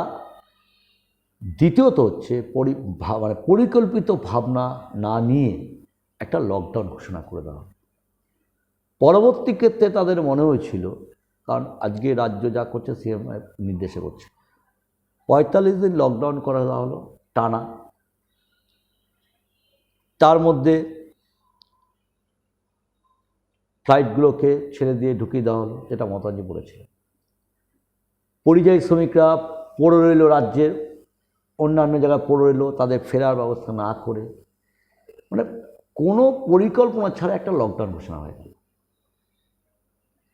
প্রধানমন্ত্রী আমাদের ভাষণ দিলেন, হাততালি দিতে বললেন, শঙ্খ বাজাতে বললেন, মোমবাতি জ্বালাতে বললেন, সবটা করলেন। এগুলোর ভাবনা তিনি বুঝবেন, তার দল বুঝবেন, আমি বুঝিনি এই ভাবনা।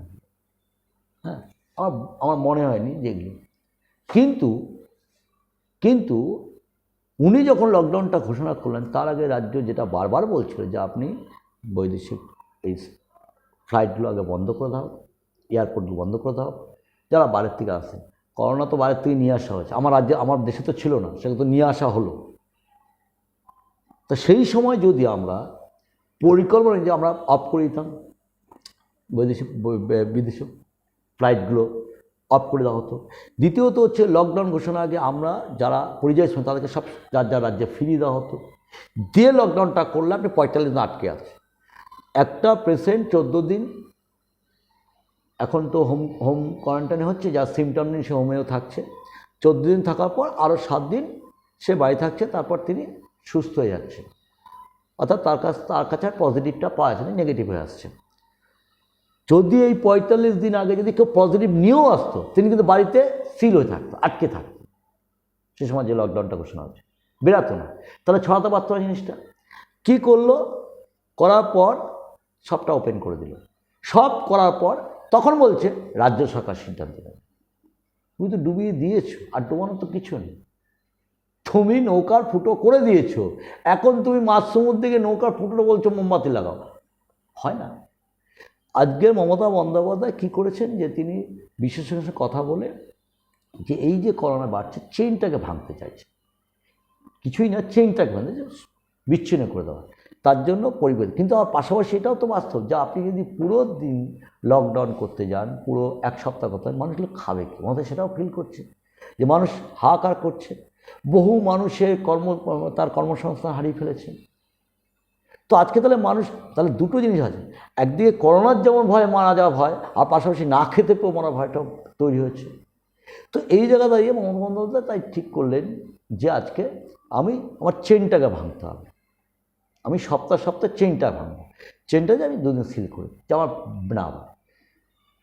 আমি কিন্তু এই যে মুখ্যমন্ত্রীর যে লকডাউনটা যেভাবে করছেন, এটা কিন্তু হুয়ো সম্মতি দিয়েছে যে এই প্রসেস করলে মানুষ খাবে।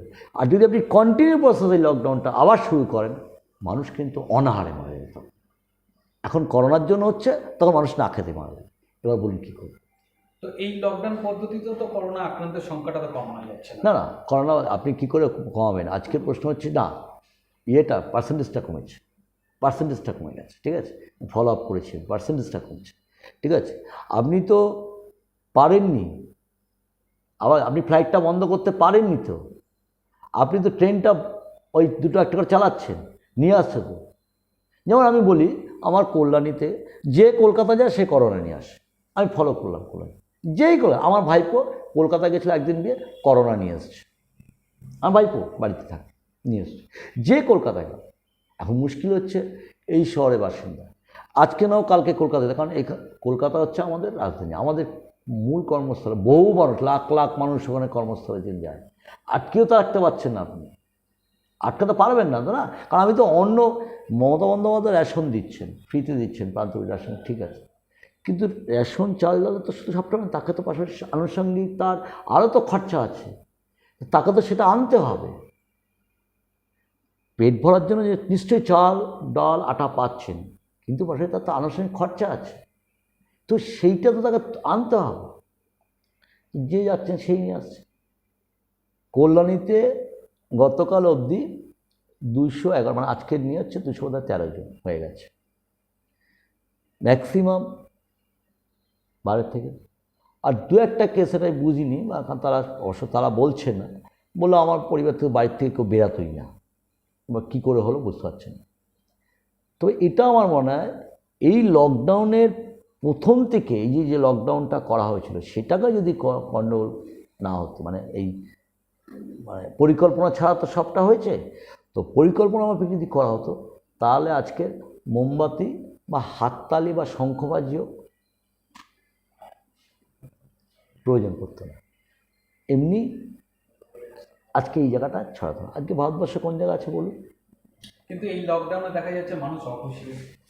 দেখুন, মুশকিল হচ্ছে কি, আপনি আমি নিজেও কাজ করি রাস্তায়, মানে আমি নিজেও বাড়ি বাড়ি যাই, আমি মানে সর্বক্ষেত্রে, যেমন দেখুন একটা ছোট কথা বলি, বিজেপি সর্বভারতীয় স্তরে ভোট পেয়েছে 37%, তাই তো, কিন্তু একক সংখ্যাগরিষ্ঠ হিসাবে ক্ষমতায় এসেছে 37%, তাহলে বাদ বাকি কত শতাংশ বাকি রইল? 63। এই মানুষগুলো তো অপছন্দের রেখা। বলুন তো, সংসদে যা পাশ হচ্ছে এই 63 এই মানুষের কথা হচ্ছে না, এই 37% মানুষের কথা হচ্ছে। আপনি তো ওই সংখ্যাটার উপর দাঁড়িয়ে করছেন, তো সেই জায়গা দাঁড়িয়ে আজকের আপনি, আমরা হয়তো করোনা পিরিয়ডে আমরা চাল ডাল সবই দিলাম, হ্যাঁ, আমাকে বললো প্রান্তিক পরিবার 1 নম্বর ওয়ার্ডে 1400 আছে, ওমা 1400 পরিবার দেওয়ার পর বলছে না 1700 পরিবারকে দিতে হবে। অর্থাৎ পাকা বাড়ি যার আছে সে টিচার, সে বলছে আমি কেন পাবো না, না দিলেই সে অখুশি। রেলে চাকরি করছে, সে বলছে আমি কেন পাবো না, সে অখুশি। আপনি কী করে খুশি করবেন? আমি তো বলছি প্রান্তিক পরিবারকে দেবো খাবারটা, কিন্তু রেলে চাকরি করে সে বলছে আমরা পাইনি। আমি নিজে বাড়ি বাড়ি এখন দিতে গেছি, 2-4 জন আমাকে বললো আমরা কেন পাবো না, আল্লাহ আপনি কী করেন? বললো টিচার। টিচার আপনি চাইছেন, এবার ঠিক আছে দাও, দিয়ে দাও ভাই। এবার সেই মানুষটা যখন দিতে গেলাম, অর্থাৎ একটা জায়গায় একটা ওয়ার্ডে যদি প্রান্তিক পরিবার, প্রান্তিক অর্থটা কি, দিন আনে দিন খায়, মানে একদিন না আনে তার চলে না, তো সেই পরিবারকে দিতে গিয়ে সেরকম কটা পরিবার আছে আমি জানি, ধরুন 1 নম্বর ওয়ার্ডে ম্যাক্সিমাম বলে দিন আনে দিন খায় এরকম 800। এবার 800 পরিবারকে দিতে যাবেন, দেখবেন আর 800 পরিবার বলছে আমরা কেন পেলাম না। আপনি কি করবেন? তো সেম ব্যাপার, আপনি সবাইকে কোনোদিন কেউ সবাইকে খুশি করতে পারেন, 100% খুশি হবে না। আমরা তো 48% ভোট পেয়ে গত বিধানসভায় ক্ষমতায় এসেছিলাম, তাহলে 52% মানুষ আমাদের সমর্থন করে, তাই তো করেনি তো, সব পার্টিতে ভাগ পাচ্ছে, আমার যা স্ট্যাটাস, আমার যা মনে পড়ছে। তো সে জায়গায় দাঁড়িয়ে আমরা কি পেরেছি? তো এই জায়গাটা ভাবার কোনো অবকাশ নেই যে আপনি সব মানুষকে খুশি করে, আরে আমরা যা করব ভারতীয় জনতা পার্টি তার বিরোধিতা করবে, কোনোটাই ঠিক না। আচ্ছা, এবার হচ্ছে যেটা সামনেই হচ্ছে বিধানসভা নির্বাচন, প্রস্তুতি কতটা নিলেন বা নিচ্ছেন কতটা? প্রস্তুতি কি শুরু হয়েছে? হ্যাঁ, আমাদের প্রস্তুতি তো, আমাদের কাজ শুরু হয়েছে। আমি দেখুন, আমি 2019-এর পর থেকে, লোকসভা নির্বাচনের পর থেকে আমরা কাজ চালিয়ে যাচ্ছি প্রতিনিয়ত। আমরা দিদিকে বলো কর্মসূচি দিয়ে শুরু করলাম, বাড়ি বাড়ি গিয়ে মানুষের কমপ্লেন, আমরা বাংলা গর্ব মমতা তারপর স্টার্ট করেছি, তার মধ্যে করোনাটা ঢুকে গেছে। তো আমরা এখন প্রতিনিয়ত আমরা একটা জিনিস টার্গেট করেছি, আমরা মানুষের কাছে যাব প্রতিনিয়ত। এই প্রোগ্রামটাই আমাদের চলছে, মানে প্রতিনিয়ত করোনা থেকে শুরু করে সবটাই তো একটা প্রস্তুতি থাকে। তো সেই কাজটা চলছে। পাশাপাশি জেলা পার্টি যেহেতু এই আমাদের সাংগঠনিক যেহেতু স্ট্রাকচার একটা তৈরি হচ্ছে, সেটাও একটা আমরা অপেক্ষা করছি। আর একটা পার্ট যেটা হচ্ছে যে আমাদের যে আমরা একটা টিম তৈরি, সেবক টিম করে ফেলেছি, যারা আবার রাজ্য থেকে আমাদের যুবশক্তি একটা টিম হয়েছে, যারা 10টা করে বাড়ি দেখবে। আর সেবক টিমের কোনো এজ ব্যারিয়ার নেই, আমরা 18 থেকে মানে যে জনসেবা মানে যে সমাজসেবা করতে তিনিই আসতে পারবেন, এখানে দলমত নির্বিশেষে সে আসতে পারে। হ্যাঁ, আমরা আই কার্ড সেবা করছি। তো এর একটা প্রস্তুতি চলছে। মানুষ, আমাদের মূলটাকে হচ্ছে মানুষ কাছে চলে, যত বেশি মানুষের কাছে যেতে পারে, জনসংযোগটা আমরা, আমাদের মূলটাকে জনসংযোগ, সেই কাজটা আমরা চালিয়ে যাচ্ছি। আচ্ছা, আরেকটা যেটা হচ্ছে যে লোকসভা নির্বাচনে বিপুল হার রয়েছে, বিজেপি 18টা, তৃণমূল 22টা। সেই ক্ষেত্রে এইবার বিধানসভা নির্বাচনের লড়াইটা কতটা কঠিন বলে আপনার মনে হয়? দেখুন, লোকসভার নির্বাচন একটা অন্য প্রেক্ষাপট হয়েছে। সারা ভারতবর্ষে দিল্লিতে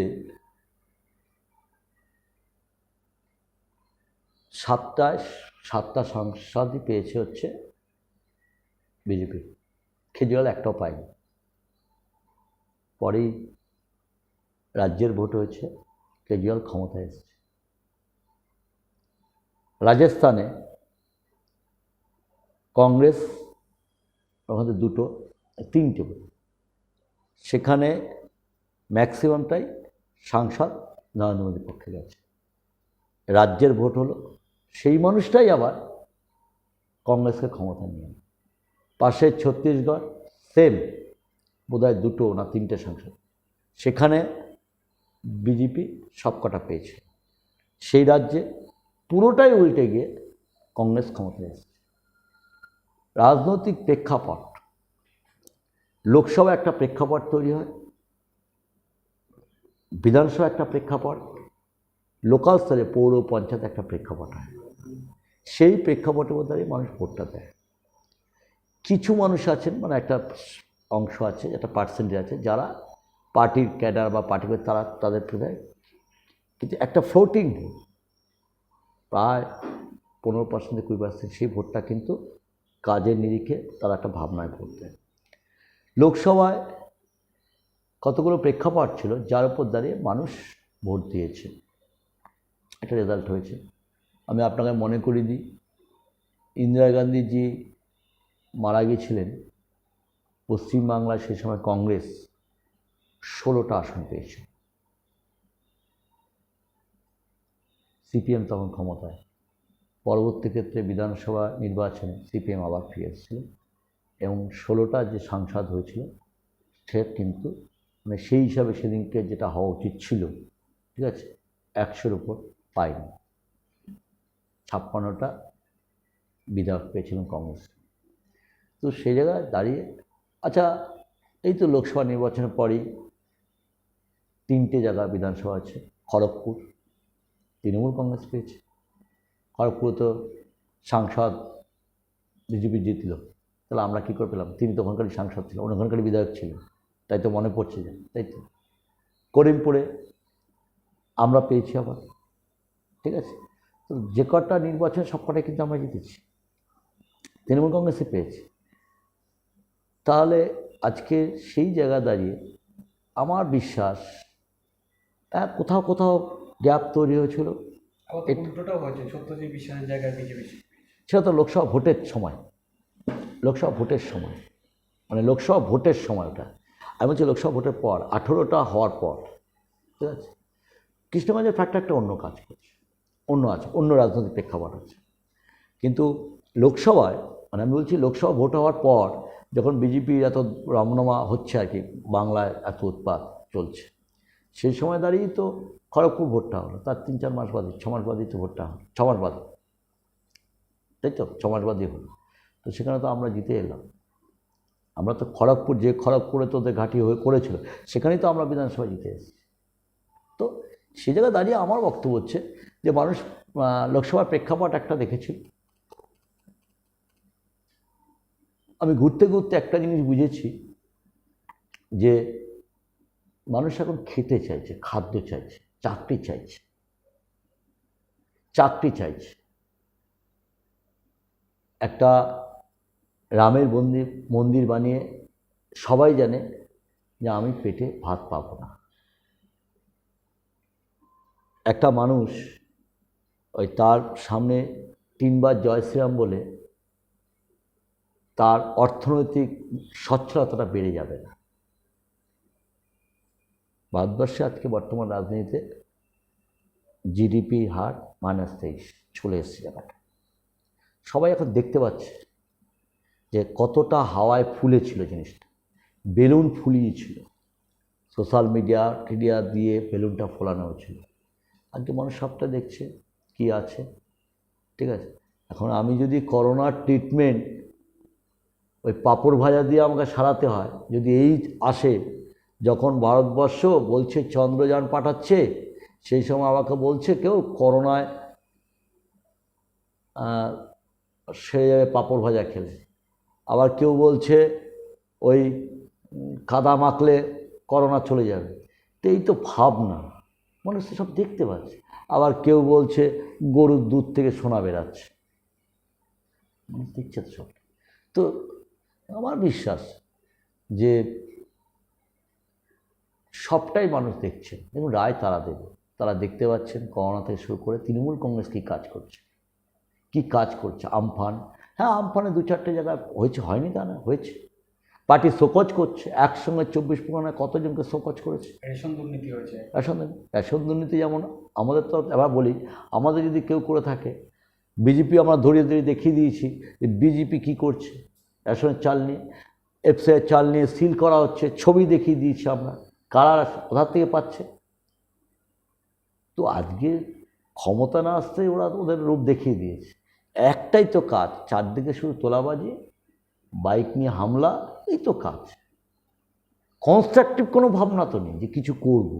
যে বলুন না ওদের একটা করোনা বাড়ি থেকে বাবা একটু স্যানিটাইজ করে বলুন তো। কারণ আমরা অনেক সময় শুনি তৃণমূল যে আমরা হয়তো মুসলমান, আমাদের কথা ভগবান শোনে না। তো ওদের কথা তো ভগবান শোনে। তো জয় শ্রীরামের নাম করে ঢুকে যাক না করোনা পেশেন্টের বাড়িতে, জয় শ্রীরাম নাম করে ঢুকে যাক। ওরা তো জয় শ্রীরাম বলে আর 3টে গালে। জাতীয় পতাকা তুললে দেশভক্ত হওয়া যায় না, জাতীয় পতাকা হাতে নিয়ে করলে দেশের ভক্ত হওয়া যায় না। দেশের মানুষের পাশে দাঁড়িয়ে, তার বিপদের পাশে দাঁড়িয়ে কাজ করো, তার বিপদের সঙ্গে তাকে আশ্বস্ত করো তোমার পাশে, তবেই বুঝবে তুমি দেশের ভাবনায় চলছো, তবেই তোমার অধিকার আছে জাতীয় পতাকা তোলার। শেষ দুটো প্রশ্ন, এখনো আপনার মনে হয় কল্যাণীতে আর কি উন্নয়ন বাকি আছে? দেখুন উন্নয়নের তো শেষ নেই, হ্যাঁ কিছু প্রয়োজন আছে এখন। যেমন আমাদের এই মুহূর্তে যেটা টার্গেট আছে সেটা হচ্ছে যে কল্যাণীতে জঞ্জাল ফেলার জায়গা পাচ্ছিলাম না, জমিটা পাওয়া গেছে, ঠিক আছে। ডাম্পিং গ্রাউন্ড একটা করতে হবে। দ্বিতীয়ত হচ্ছে কল্যাণী মানুষের জন্য একটা মল করতে হবে, ঠিক আছে। বাস স্ট্যান্ডগুলো আবার এই যে আমফানে রিনোভেট করতে হবে, ঠিক আছে। রাস্তা লাইট ফাইট যা আছে করছে, ঠিক আছে। আর কল্যাণীকে আরও বেশি সবুজায়ন করা দরকার আছে, মানে যেটা আমাদের প্রয়োজন। আমরা আমফানের পর প্রচুর গাছপালা লাগানো হচ্ছে, ঠিক আছে। কল্যাণী মানুষ একটু সবুজ আনছে। তবে লেকটার পিছনে যেটা ভাবনা আছে, একটা লেকটার পিছনে একটা লেকেরই জায়গা যেটা ভাবা হচ্ছে, সেখানে হচ্ছে একটা ডেয়ারি প্রজেক্ট, সেখানে অনেক কর্মসংস্থান হবে। ডেয়ারি এগ্রিকালচার প্রজেক্ট, ঠিক আছে। পিপি মডেলে করবে, ঠিক আছে। তারপর হচ্ছে এখন যে কর্পোরেট মানে এই যে স্বনির্ভর যে যোজনাগুলো আছে মহিলাদের যেটা আছে, এদেরকে দিয়ে আমার যেটা ভাবনা, আমি যেটা ভেবেছি যে তাদেরকে দিয়ে তাদের মাঝে আরও বেশি মহিলাদেরকে ইনভলভ করিয়ে, মানে কাজের মধ্যে ঢুকিয়ে, যে স্বনির্ভর গোষ্ঠীগুলো আরও বেশি করে চাঙ্গা করা এবং তার অর্থনৈতিক আরও শক্তি স্বাবলম্বী করা, এই কাজগুলো এখনও রয়েছে, ঠিক আছে। স্টেডিয়াম হয়েছে, স্টেডিয়ামে যথেষ্ট উন্নতি হয়েছে। পাশাপাশি এটা আছে একটা ইনডোর স্টেডিয়াম ছোটো করে একটা করার টার্গেট, এটা করতে হবে। ইন্ডোর স্টেডিয়ামে এই ব্যাডমিন্টন এগুলো খেলার মানুষের একটা চাহিদা আছে, সেটাকে করতে হবে, ঠিক আছে। এটা হবে। দ্বিতীয়ত হচ্ছে কল্যাণীতে দূরপাল্লার বাস, ঠিক আছে, কিছু চলছে, সেটাকে বাড়াতে হবে। যেমন কল্যাণী থেকে তারাপীঠ, দীঘা তো চলছে, যে তারাপীঠে করতে হবে, ঠিক আছে। তারপরে শিলিগুড়িও চলছে, ঠিক আছে। এরকম কিছু স্থান আছে যে জায়গাগুলো থেকে বেড়াতে হবে। দুর্গাপুর আগে চলতো, বন্ধ হয়ে গেছে, সেটাকে রানিং করতে হবে। কল্যাণী থেকে কলকাতা এক্সপ্রেস আরেকটু রেডি করতে হবে, কাজ আছে অনেকগুলো, ঠিক আছে, এগুলো আরও করতে হবে। তো এই করোনা মাঝখানে আমরা অনেকগুলো জায়গায় এগিয়ে গিয়েছিলাম, কিন্তু সবটা পেছাতে এই সমস্ত কারণে। তো এই প্রকল্পগুলো রয়েছে। দ্বিতীয়ত হচ্ছে যেটা আমার প্রোগ্রাম, মানে আমরা যেটা ভেবেছি, এই যে বৃষ্টির জলটাকে ধরে রাখা, ঠিক আছে। তারপরে আরেকটা ভাবনা হচ্ছে বিদ্যুৎ, সোলার সিস্টেম, ঠিক আছে। পৌরসভা কিন্তু যে বিদ্যুৎ খরচাটা, এখন কল্যাণী পয়সা প্রচুর খরচা, সোলার সিস্টেমটাকে যদি আনা যায় পার্ট বাই পার্ট, যদি করা যায় তাতে করে। আর সবচেয়ে বড় যেটা মানে ফিল করেছি এই আমফানের সময়, যে কল্যাণীতে যেটা আমার টার্গেট, প্রচুর টাকা খরচা, যেটা নবদ্বীপ স্টার্ট করেছে, আন্ডারগ্রাউন্ড বিদ্যুৎ, আন্ডারগ্রাউন্ড বিদ্যুৎ যেটা এখানে কল্যাণীতে গাছপালা কাটা যাবে না, গাছপালাও রাখতে হবে, আবার মানুষকে বিদ্যুৎ পৌঁছে দেবে। এটা অনেক টাকা খরচা, ঠিক আছে। এইটা যেমন আছে। আর একটা কল্যাণী জলের যেটা আছে, যেটা আমাদের পাম্পিং স্টেশনগুলো আমরা আগামী দিনে যেটা ভেবেছি, যে কল্যাণীতে আবার একটা জল প্রকল্প যেটা আছে, ওটা তো সিপিএম আমরা সেই ছোটো করে করেছিল তো, ঠিক আছে।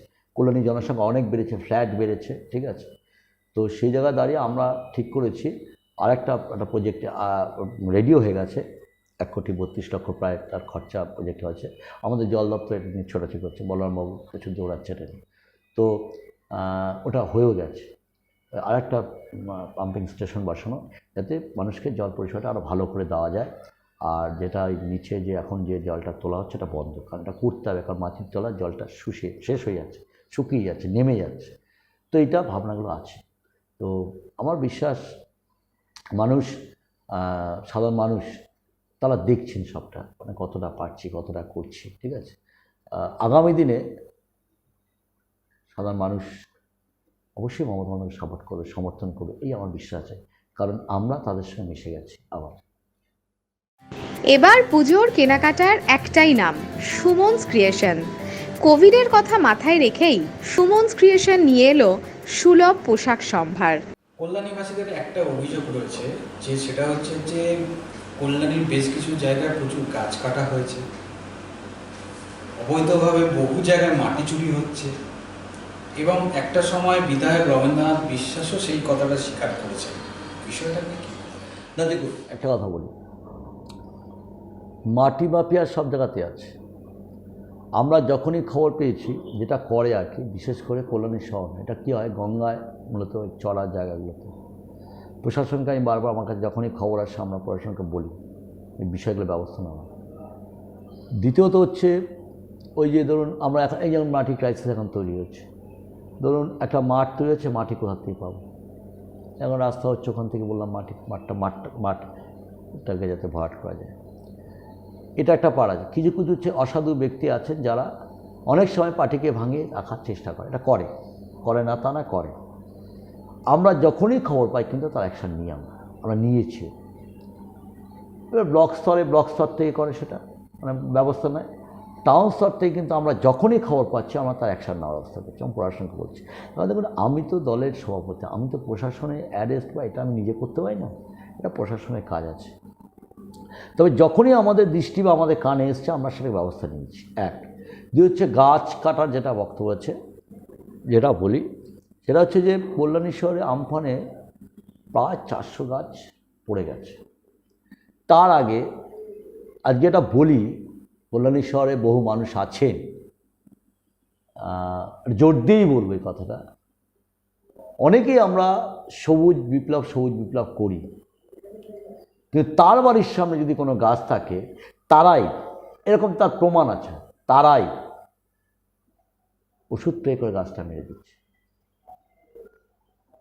এবং এটা বিসিকেবিতে চাকরি করতেন কোনো প্রফেসর, তারাও এটা করেছে। তার বাড়ির সামনে গাছ অবস্ট্রাকশন করে, তার নাকি পাঁচিল ফাটিয়ে দিচ্ছে, বাথরুম ফাটিয়ে দিচ্ছে। সেই কারণে হ্যাঁ আমি জানি এটা প্রবলেম, যে গাছের শিকড় চলে যাচ্ছে, তারা হয়তো বাথরুমে তা গাছে, তারা কোনোভাবে যেহেতু পৌরসভা কাটতে পারবে না, তারা কি করছে, ওষুধ স্প্রে করে মেরে দিচ্ছে। আবার সেই লোকটাই মজার ব্যাপার বলছে সবুজায়ন করতে হবে, গাছ কাটা যাচ্ছে, ঠিক আছে। তো এটা দেখেছি আমি নিজে। তো আমরা কিন্তু খুব পরিষ্কার 2-4টে গাছ এরকম মারা গিয়েছিল, সিরিজ গাছগুলো, তার একটা রোগ হচ্ছে এবং সেটা তো এক্সপার্ট মিউনিসিপ্যালিটি বিসিকে প্রফেসর এক্সপার্ট করেছিল কী কারণে, তার বিশ্লেষণ করেছে কী কারণে মারা যাচ্ছে, কী কারণে। এবং এটা শুধু কোলাই না, আপনি দেখবেন ওই ইয়েতেও আছে, ওই বনগাঁ রোডে, যশোর রোডও আছে, আপনি দেখবেন এদিকে বনগাঁ, এদিকে ওপারে বর্ধমান রোডে একই সেম গাছগুলোর সেম প্রবলেম হচ্ছে, ঠিক আছে। ওই ধসা রোগ না কি একটা আছে তো হচ্ছে, তো সেটা কিন্তু রিপোর্ট দিয়েছে এবং কী কারণে মরছে, ঠিক আছে। তো আমরা কিন্তু যখনই এই রিপোর্টটা পাচ্ছি, আমরা দেখুন একটা কথা, এই যে কল্যাণী শহরে দেখবেন এখন সেন্ট্রাল পার্ক টু পিকনিকের রাস্তাটা, হ্যাঁ বড় রাস্তাটা বড় হচ্ছে, রাস্তাটা বড় করা হচ্ছে। আমরা কিন্তু বলেছি উন্নয়ন হোক, তাতে আপত্তি নেই, কিন্তু কোনো গাছ কেটে হবে না। রাস্তা যেন ছোটো করে দেওয়া হচ্ছে, রাস্তাটা অনেক বড় হওয়ার কথা ছিল, কারণ গাছ কাটতে দেবো না। কারণ ওই রাস্তা করতে গেলে আপনার না হলেও কমসে কম পিডব্লিউ যেটা বলেছিল প্রায় 30 থেকে 40টা গাছ কাটা যেত ওই মাথার মতো। আমরা কিন্তু কোনো গাছ কাটতে দিই না, আমরা না, হোক ডেভেলপমেন্ট নিশ্চয়ই হবে, ঠিক আছে, কিন্তু কল্যাণী মানুষের চাওয়া যেটা সবচেয়ে বড় চাওয়া, সেটা হচ্ছে যে গাছ বাঁচিয়ে রাখতে হবে। আমরা সেদিকে কিন্তু এখন নজর দিয়েছি এবং সে বিষয়ে কাজও করছি আমরা। এবং আমরা যখনই চেষ্টা করছি, আমরা এত গাছ বৃক্ষরোপণ করেছে আমাদের ছেলেরা দলের তরফ থেকে সবাই, যে এবং সেই গাছগুলো শুধু বসানো না, যত্ন করে ব্যবস্থা করা হচ্ছে বসানো, যাতে গার্ড করে, যাতে গাছগুলো যে মারা যাবে বা দেখার নেই, ওই বেড়া দিয়ে করলো ভেঙে যায়, আমরা কিন্তু সেটা যত্ন করে গাছগুলো, যাতে গাছগুলো বেঁচে থাকে বড় হয়, সেদিকে ব্যবস্থা করা হচ্ছে। বিধানসভা নির্বাচনে আপনাকে যদি বিধায়কের টিকিট দেয় তো আপনি দাঁড়াবেন? ধরো আমি প্রথমত বলি একটা কথা, সেটা হচ্ছে যে আমি ইলেকটেড মানে আমি নির্বাচনে আমার ভালো লাগে না। আমাদের পার্টির সংগঠনে কাজ করতে বললে আমি কাজ করব, ঠিক আছে। পার্টি সবসময় আমি এটা করে এসেছি যে দল, আমার সংগঠন করতে ভালো লাগে, সংগঠন করব, সংগঠনে ছুটবো, দৌড়ে বেড়াবো, ঠিক আছে। তো এই বিধায়ক কাউন্সিলর ঠিক মানে আমার হাতে মানে হয় না, মানে কি তার মানে যে মানুষের সঙ্গে কাজ করি না, নিশ্চয়ই করছি, পরিষেবা দিচ্ছি, যেখানে যেটা বলছে ছুটছি, কিন্তু এই অফিসিয়ালি ওই বিধায়ক হওয়া বা ইয়ে আমার একটু আপত্তি, নিজেরই আপত্তি, আর ঠিক আছে। কারণ দেখেন একটা কথা বলি, আমি ধরুন আজকে দলের সভাপতি আছি, আমি কালকে চাইলে ছেড়ে দিতে পারবো, কিন্তু বিধায়ক তো চাপতে পারো 5 বছর, কারণ মানুষ অনেক বিশ্বাস নিয়ে ভোট দিচ্ছেন, 5টা বছর একটা বিধায়ক বলুন, একটা কাউন্সিলর বলুন, ঠিক আছে, কারণ অনেক মানুষকে আস্থা নিয়ে ভোট দিচ্ছেন, তারা নির্বাচিত করছেন। আমি তো চাইলে পারবো না ছাড়তে, কারণ আমি ম্যানিপুলেশন বেইমানি করবো, কিন্তু দলের পদ আমি আজ আছি, কালকে আমি চাইলেই ছেড়ে দিতে পারবো। আমার কারো কাছে দলের কাছে আমার কৈফিয়ত দিই, এর বাইরে তো কারো কাছে কৈফিয়ত দেওয়ার ব্যাপার থাকছে। তো সেই জন্য দাঁড়িয়ে এই ব্যাপারগুলো মাথায় আছে আর কি, রাখি আর কি, যে দলের সভাপতি ঠিক আছে, আজ না কালকে ছাড়তে হবে বা ছেড়ে দেবো, ছাড়তে হতে পারে, কিন্তু সেখানে মানুষকে কৈফিয়ত দিতে হবে, সেটা কৈফিয়ত দলকে দিতে হবে। আর ইলেকটেড পার্সনরা কিন্তু ডাইরেক্ট মানুষকে কৈফিয়ত দিতে হবে, যে তুমি আমার ভোটটা নিলে, 5 বছর ভোট করে 5 বছর তুমি আমাকে পরিষেবা দেবে বলেছো, আর আজকে তুমি হওয়ার পর তুমি ছেড়ে দেবে, তা তো হয় না। তো ওই জন্যে আমি চাই না, হতে চাই না। শেষ প্রশ্ন, এবার বিধানসভা নির্বাচনে কতটা আসন পাবেন আপনার মনে হয় রাজ্যে? আমার তো মনে হয় 211, আমার যে আইডিয়া 200 ক্রস করবে। মানে আমি এটা বলছি, মানে আমি যা মানে দেখেছি আর কি, যা অবস্থা আছে তাতে করে কিন্তু 211 হবে, 200 ক্রস করবে। এটা আপনি বিধানসভা নির্বাচনের পর দেখবেন, কারণ মানুষ দেখে নিয়েছে রাজ্যে কাজ। মমতা বন্দ্যোপাধ্যায় বিকল্প কে? মমতা বন্দ্যোপাধ্যায় বিকল্প কি ওই দিলীপ ঘোষ, যে বলবে যে ওই গরুর দুধ থেকে সে পড়ছে আর শুধু উত্তেজিত মারামারি করাবে, পিটাপিটি করাবে? এটা সাংসদ সে বারবার বলছে পিটাও, মারো, ধরো, এ কি পজিটিভ তার কাছে কিছু আশা করা যাচ্ছে? সেটা আপনাদের ক্ষেত্রে তো সাংসদ আছে কল্যাণ বন্দ্যোপাধ্যায় বহুবার বলেছে এরকম মারবো, ধরবো। দেখুন একটা কথা বলি, আবার একটা কথা বলি, কোন প্রেক্ষাপটগুলো বুঝতে হবে। আপনি আমায় বলছেন, আমি চুপ করে দাঁড়িয়ে আছি, আপনি বারবার বলছেন পিটাবো। আমি প্রথমত একটা কথা বলি, কোনো জায়গাতে কল্যাণ বন্দ্যোপাধ্যায়কে মুখ্যমন্ত্রীর সাথে প্রজেক্ট করেনি মমতা বন্দ্যোপাধ্যায়। কল্যাণ বন্দ্যোপাধ্যায় মুখ্যমন্ত্রী, বাংলা মানুষ কল্যাণ বন্দ্যোপাধ্যায় মুখ্যমন্ত্রী করেনি, মমতা বন্দ্যোপাধ্যায় করছেন। আমার দলের মুখ সবাই জানে মমতা বন্দ্যোপাধ্যায়, ওদের দলের মুখ নিশ্চয়ই ওই দিলীপ ঘোষ। এটা তো এখনো পর্যন্ত ঠিক হয়নি, দিলীপ ঘোষ তাই তো দেখছি, তাই তো দেখছি, আর তো দেখছি না কিছু। তো এই জায়গা দাঁড়িয়ে দিলীপ ঘোষটার যে পার্টির দায়িত্বে থাকে সেই পার্টির কতটা ডেভেলপমেন্ট, কতটা ভালো কিছু হবে সেটা নিয়ে নিশ্চয়ই বাংলা মানুষ, কারণ বাংলার যে সংস্কৃতি আছে না, বাংলার যে সংস্কৃতি বলুন, বাংলার যে কৃষ্টি আছে, বাংলাকে গুজরাট থেকে ধার করতে হবে না, আর ধার নিতে হবে না। বাংলার যা ছিল বরং গুজরাটকে ধার নিতে হবে। তা আমাদের বাংলার যারা বিজেপি নেতা তারা গুজরাটকে ধার নিচ্ছে, তারা অক্ষম কেন? কারণ আছে, অক্ষম হচ্ছে এই কারণে, কারণ তাদের শিক্ষাগত যোগ্যতা বা তাদের যা কোয়ালিটি আছে তারা আমার কাছে গুজরাট আনে, কারণ ওটা ব্যবসায়ী জায়গা। আর বাংলার থেকে যারা, বাংলার যারা কৃষ্টি জানে, বাংলার যে শিক্ষা, বাংলার যে কালচার যারা জানে, তারা কোনো সময় গুজরাটের ধার নিতে জানে না। কারণ বাংলা পথ দেখিয়েছে সর্বস্তরে, সব জায়গায়।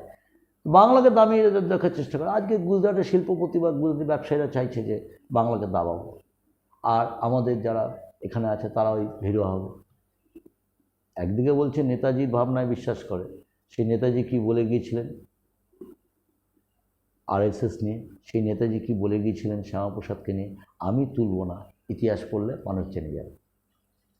অনেক অনেক ধন্যবাদ আপনাকে অরূপবাবু, আমাদেরকে আপনার মূল্যবান সময় দেওয়ার জন্য। ধন্যবাদ।